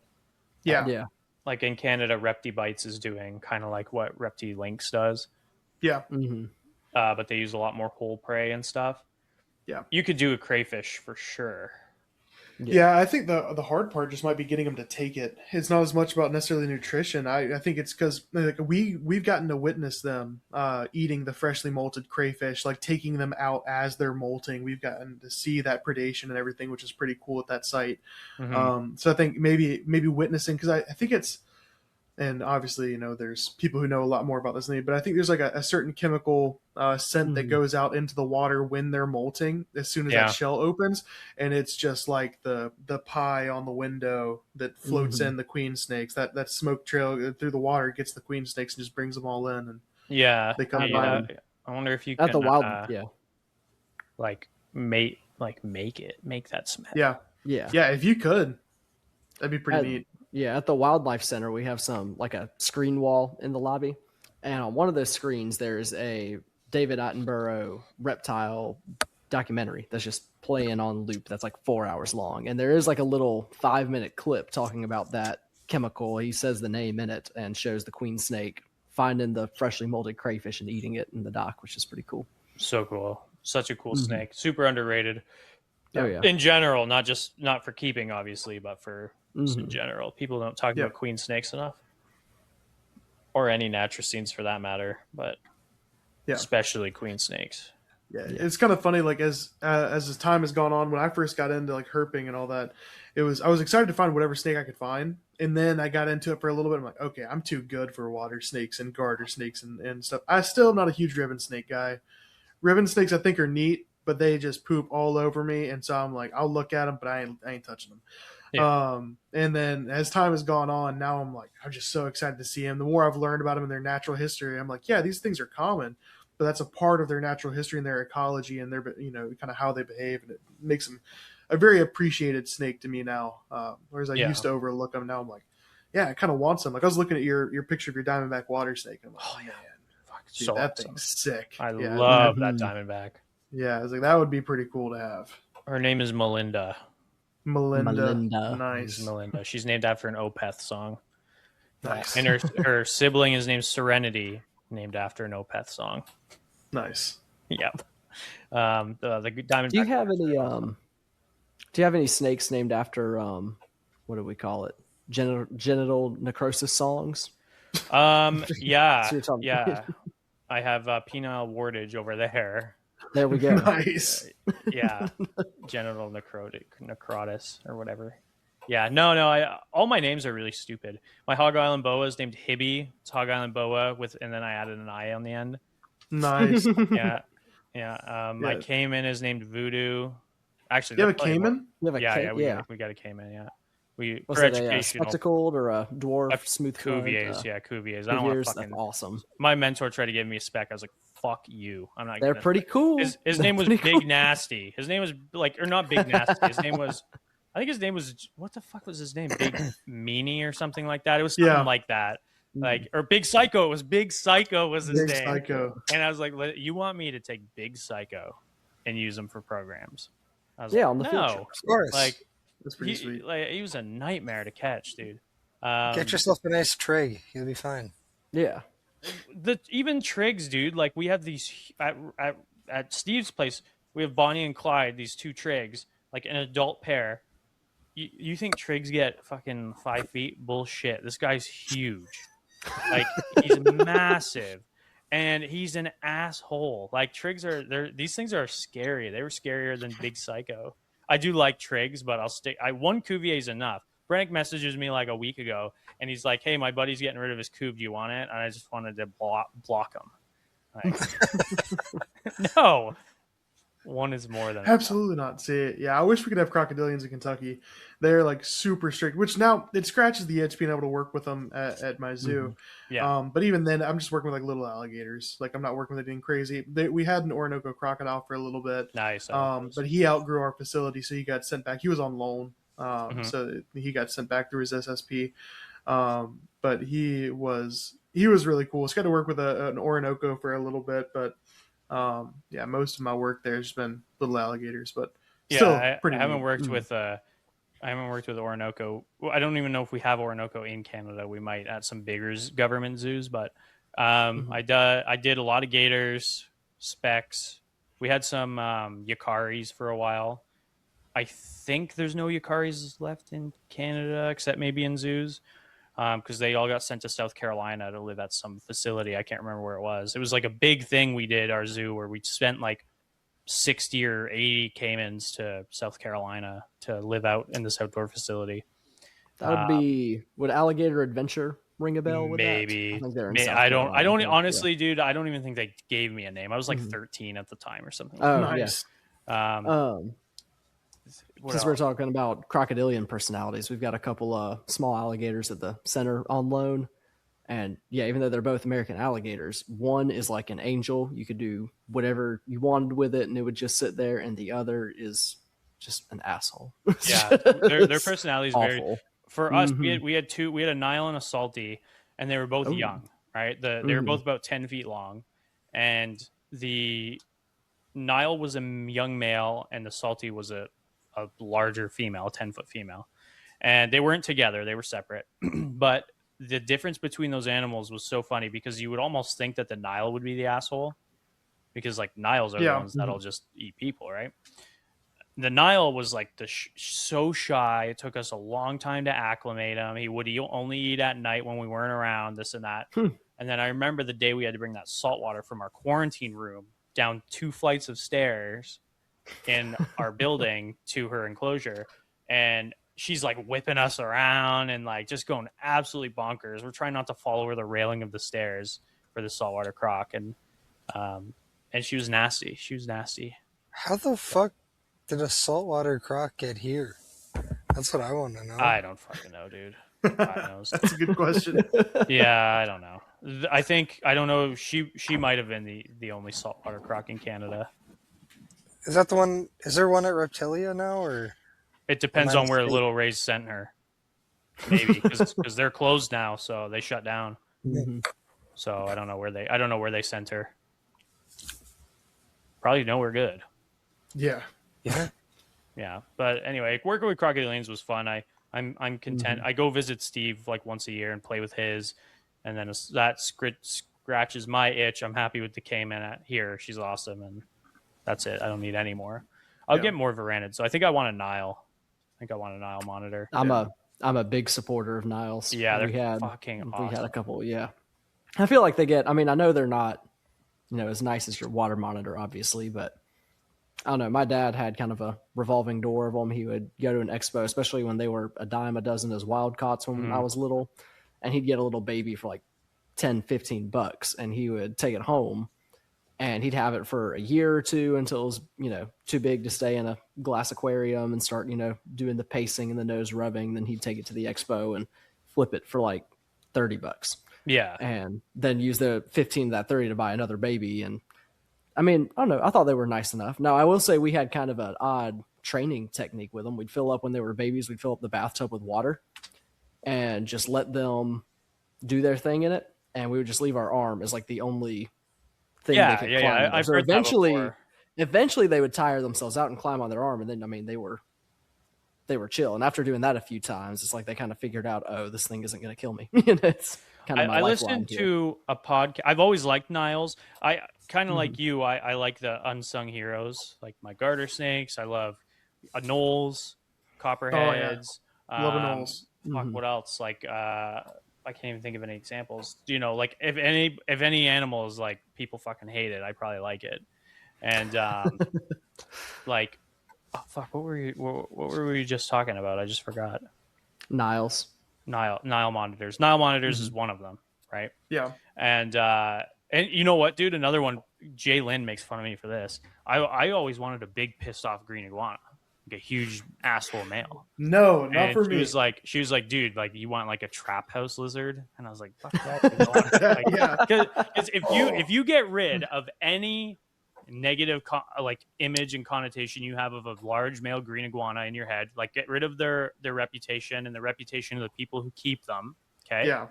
And now blindly look at a green iguana and tell me it's not one of the most impressive lizards in the world. Oh, they're pretty sweet. Mm-hmm. I went down to South Florida and caught a couple down there, and that was pretty fun trying to catch those guys. But you said one thing that I wanted to mention because Luke knows about this, but you said trap house, and it reminded me of this. So me and Luke used to work at a pet store together a while back. And the story's going nowhere good already. Yeah, so as much as I like try and be on the right side of doing things correctly and taking care of my animals properly and all that stuff, I almost went down a very, very different path with reptiles. I won't say any names because I don't know the legality of all of it, but basically there was this really big name drug dealer in Georgia I was talking about how I used to go to the South Carolina Repticon and they had like all these venomous snakes there and all that stuff. And he was like, dude, I want a white cobra. And he was like, can you get me a white cobra? I was like, I mean, yeah, I can. He was like, I'll give you $10,000 for a white cobra. White cobra is like $100 for like an albino monocle cobra there. It's like $100. That's like, and you didn't have to have an ID or nothing. You just walk in and you're like, I want $100 cash. Give me that cobra. They'd hand it to you and you're done. It's not legal anymore, but it was at the time in South Carolina. And like I was this close. I think it still is in South Carolina. Is it? They just banned the native phenotypes. I don't know. It's like you can't have a normal eastern diamondback, but you can have an albino eastern diamondback in South Carolina. Yeah, so like I went up there and like I was this close to becoming an illegal cobra dealer as like a side hustle when I was working at the pet store. So, I obviously went down a very different path then after that, but that guy ended up getting busted, and that foiled my plans of becoming a cobra dealer and becoming a millionaire on that. I probably would have just got arrested, probably wouldn't have gone anywhere good. So you're better glad than it me. didn't work out. I would have fucking done it. Yeah, I'm really glad it didn't work out. Okay. But like I was like, I mean, we were on the way to the show. Like I was gonna do it. Like I was driving there, and I just get a text from the guy, and he's like, "Hey man, girlfriend found out, no go," and that was it. And that was all he said. And so I was like, "Well, crap." So we ended up like, I don't remember what it was that I got. I think I got my reticulated python. Is what it was. I got a reticulated python at that show instead. That was like, well, I can't buy a cobra, so I'll spend this $100 on a retic instead. And yeah, so that was almost a very, very different path. So I'm really glad it didn't work out in the long run, because I definitely don't think I'd be on this side of things and be with well standing with as many people as I am now. But no, you'd be fucking rich. Yeah, but I'd be what's it that documentary they're wanting to make, like Tiger King about the snakes? I'd be one of those people. Yeah, so I'd be arrested but famous. I did see they did do that with Jay Brewer. Yeah, Jay Brewer. Yeah. I was gonna say they ended up making a documentary like that with reptiles, and I think it even says like in the caption like based on the Tiger King or something like that, but it's specifically with python hunters in South Florida acting the fool, getting bit and stuff like that. There's supposed to be another one coming out in August, I think. Yeah, there's interesting to see how all that's going to go. Mm-hmm. Probably not good. Yeah, so get what you want now, Yeah, I know. It's something that kind of keeps me awake at night personally, working with outreaches and animal shows and all that, because one thing I love to do is have kids come up and help hold, and this might be a little controversial, but help hold the Burmese python at the end. And it's super fun, right? Like I'm holding the head, they've got the rest of it. It's great. But with these documentaries coming out, especially seeing how zoos and stuff responded to, or I say how politicians had the zoos respond to big cats in zoos, at least in the US after Tiger King came out. Yeah. They went total hands off, no contact after that came off. And I'm like, it makes me a little nervous over here. And there's already battles going on all over the place. Like BC, a huge battle with their like whatever the fuck's going on over there. Like there's a shit ton of stuff going on over there right now with all that stuff getting banned and this and that because of like a handful of stupid individuals, right? Yeah. Mm-hmm. And I will say it sucks. Oh, sorry. No, go ahead. There was one thing that is on a more positive note. You talk about like some of that stuff going downhill with all that. There are, for the people who are doing it right, like the people like us who are trying to abide by the rules and are trying to actually make sure things are above board and all that. There is light at the end of the tunnel as far as having good relationships with your local regulations, stuff like that. I've been working really hard with Kentucky State Fish and Wildlife to really try and fix the laws, because in Kentucky you can't have anything rear fang venomous. Anything venomous at all other than a western hognose snake is illegal. And so been working with them for a long time, trying to get those laws changed around to where they make a lot more sense. And basically it's just medically significant you can't have. And I can't specify as far as like the details and everything like that. That's a little bit confidential as far as that goes. But basically the permit biologist that we have in the state has never had a bad interaction with a reptile person. She's very new to it. And so I kind of got in and I was trying to just be like, hey, the reptile people would love to work with you as long as we can actually, work with you and have a good relationship. And she's been super receptive to it, and just fantastic lady who's done a great job. And is, I think she's been mentioned on Cluebrook and Cluebrook Radio too. Okay. Being brought up on there. And so she's great. Nice. Awesome. That's fantastic. Yeah. There's good ones doing it too. My Ministry of Natural Resources has been pretty good to me so far. Yeah, I haven't had any issues with them, because it's kind of like not a gray area, but like I'm allowed to keep what I keep because of and that's just for like the anaconda and the crebo, because I think it's over 6 feet illegal here. And then obviously crocodilians and no tarantulas. So I'm able to get through that because I'm an educational facility. I'm just a private educational facility that does outreach. Right. So, but they've been pretty good with me where actually a year or maybe two before I moved up here, somebody either dumped or an alligator or something like that, or it got out, something like that. And the police shot it. Right. They didn't know what to do. So they shot it. And so I've been in contact with them since, and they've been in contact with me since. And thankfully that if it happens again, they're going to reach out. They actually did reach out maybe a year ago to say, oh, somebody reported that their pet boa constrictor got loose in this apartment complex. What do we need to tell the public? Like, is it dangerous? I was like, nah, you're good. Like, it's fine. I'll come grab it if you want. Yeah. Like, and it was fine. Like, nothing ever came of it. But so they've been. I hope that they understand that we've been working good together so far. Yeah. Right. We'll see. And that's the thing. As long as people continue to make that good relationship, because I think one of the issues you run into is the people who've been in those positions for so long that like their first experience of the reptiles was the Wild West. The people who were nuts, importing stuff like crazy, letting stuff go, having mass die-offs and all that, like because that was their impression of the reptile hobby and they're still in these positions. There's that kind of negative relationship, but it's not their fault because their first experience sucked and the people that they worked with sucked. And it's kind of because of those big polarizing negative stories that it makes things challenging. So I'm hoping as the new generation of, the permit biologists and all that rolls in, that hopefully we can get good relationships going in the hobby and actually get things going the right way. So I actually have a really funny story that happened. I was in Valdosta. It was somewhere in South Georgia that happened. If we have time for it. Yeah. Go ahead. We me and my family used to volunteer at an organization called Southeastern Reptile Rescue. That's of course located here in Georgia. And he gets calls kind of like you there, all the time for there's a reptile, there's a snake loose over here. There's a crocodile, a alligator, that needs to be removed from this apartment pond, stuff like that. Right. And DNR actually invited him, and my dad was law enforcement, and so he took him along as well to a raid at some guy's house. And I think it was Valdosta. It was somewhere in some city in South Georgia. And kind of the story of how this guy ended up getting arrested and how they got a search warrant for his house and everything was his neighbors kept on complaining about pythons loose in the neighborhood. And there was just regularly ball pythons on the loose over there. On top of that, the guy was seen, Georgia DNR will often go undercover to South Carolina Repticon and just kind of survey it just like anybody else would. And also kind of keep a little watch list for people who are in Georgia and be like, hey, is this guy dealing in gaboons and monocled cobras and stuff like that? Because there's a huge market for those, an underground market in Georgia for some reason.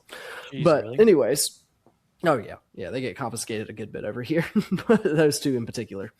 But anyways, that was the case with this guy. He was importing a lot of snakes illegally, or I say snakes, just tons of reptiles from Africa. I guess he had an importer over there working with him. And then he would keep them in his garage in South Georgia and then drive them up to the reptile show in South Carolina. And they went in there because sometimes people like booby trap the place and stuff like that when they're dealing with drugs and venomous snakes and all that. This guy had, like you're saying, the mass die-offs. He had a bunch of stuff he could actually legally have. Like there was a tub, I know they said, full of Niles. And I think they said when they got there, most of the Niles were alive. But by the time they left, like half of them were dead just in the span of like 12 hours. Really sketchy thing going on there. And one thing that I thought was pretty funny happened was a package got delivered during this raid for, I think it was 25 ball pythons imported from Africa. And, DNR and my dad, the guy who ran the place or ran the rescue, opened up this box and it was 25 gaboon vipers and they're not ball pythons. And so, I mean, yeah, that was a wild thing. He had a ton of those, I think they're called beaked snakes. Okay, yeah. Yep. That is a snake. Yeah, I like beaked snakes. Yeah, that's insane. And I've heard stories like that before. It's crazy. We had a guy who would bring his gaboons by the store, and we would just look at them from afar. But he always had them in a box full of leaf litter. We're always like, "Are you fucking crazy? Like, what the hell are you doing?" And he'd have like 2 in there. It's crazy. One thing I'll say before we sign off here, because I know Brennick's probably starving to death right now. Yeah. is he's been fasting. He told me, so he hasn't eaten. And how long? When did you eat last, Brian? 4 p.m. yesterday. 4 p.m. yesterday. Yeah, So Yeah. it's been a little while. killing it over there. He's That's been awesome. he's doing good. Good job, Brandon. I'm proud of you. But one thing I just want to say as we sign off here, just because we got on the topic, is if we as a hobby and as a community work with the individuals that are making these laws and the people in power who have sway in instances like that, we will have a much easier time than if we fucking argue with them and bitch and like Mm-hmm. cause issues and be loud and this and that, right? Like there's a time, there's times to fight and stuff and this and that, and it's always a fight. But in general, if you're just not a fucking asshole, Yeah. as a community, generally, like a lot of the times we will get our way, right? Yeah. And within reason too. There's plenty of reptile laws out there that it should be there, right? Yes. Yeah. So like, and you know, they bring that up on Clubroid all the time, Mhm. where Zach will be like, you know what, like this law here, I get it. Like, you Yeah. know, Yeah. You probably shouldn't have that. Yeah. Yeah. So And that's- just for people who get pissed off about it, and it's like, Yeah. a lot And of that's the kind of why I time it's wanted. Yeah. a bad person. Go ahead, Luke. Yeah, I was about to say that's kind of why I wanted to bring up that story, not just because it was, oh ho, let me poop on this crazy guy who had gaboons in his sure, yeah. garage, or You can just for poop on him, entertainment though. purposes. You Yeah. can, but you know, or just for entertainment purposes there, but also just kind of as it's an interesting story to kind of take away and be like, yeah, make sure even if you do hear something silly from one of your DNR or what you said, Ministry of Wildlife or something. Yeah, in Ministry of Canada. Natural When you hear Resources. something from one of these officers that does sound a little crazy, they have to deal with some crazy situations. So it's Yeah. always helpful to give them the benefit of the doubt and Yeah. as much grace as possible. There is also instances where they're talking out of their ass, and I'm sure it Yep. happens in the States too. I don't know how many times I've been told I can't keep Eastern garter snakes, and it's total bullshit. Like, Yeah. like I can keep I can breed them and sell them, even though they're native. There's no issues with it. But Yeah. like in general, like I've been told by not just people that will reach out to my ads or whatever and be like, hey, you can't have these. And I'm like, here's the law. But MNR too. Actually, somebody sent me a thing recently where they're like, MNR's telling me I can't keep them. Like, what's going on with that? And then I said, send them the law. And then Yeah. they sent it to them and they totally backtracked. But we're kind of like, well, we'd just rather you didn't. So it's like, Yeah. whatever. That's like, a different story. But in general, I think it applies. Yeah. So, Mhm. all right, let's get out of here. So where can everybody find you? What are your guys' socials as well as the show, and when we can expect new episodes? Luke. Best place for me is Central Georgia Reptiles on Instagram. I know we mentioned earlier on Facebook that I do have a Facebook account under Luke Daniel. I'm really just on there for doom scrolling on Marketplace, so Instagram is the way to go. Oh, yeah, there you are, right there. Yeah. Ah, And nice. then Channing Guest on Instagram for me. If you message me on Facebook Messenger, I might respond. That's how Braden got in contact with me, and it somehow worked. I never checked that, so I don't know how that worked out, but glad it did. Yeah, Channing Guest on all social media, and then you can find us at Scutes and Scales Podcast on YouTube. And yeah, you can be looking out for some new episodes bi-weekly, rotating between the Legends series and the Talkin' Shop series. So. And Awesome. Spotify, in case. Oh you yeah, forgot. and And Spotify. Spotify. Yeah, and Spotify. We are doing that. Yeah, which is awesome. And all that stuff will be in the description, as well as our Patreon, our merch store, my socials. I don't think Brandon cares about his socials being on there. Right, Brandon? Because that changed, that stance? No, it's still the same. I got nothing special Yeah. up there. I haven't added anything new for like years. All right, perfect. Nice. Just make it. I got to check in once every 6 months. Yeah. But anyway, thank you guys for coming on. You guys were super awesome. Same thing with the program. You guys, if you could just hang back for a couple minutes, so I make sure everything is recorded fine, and then we'll send you on your way. But Well, thank yeah, you for thanks having us. thanks for coming Yeah. on, guys. Thanks Pleasure. for coming out.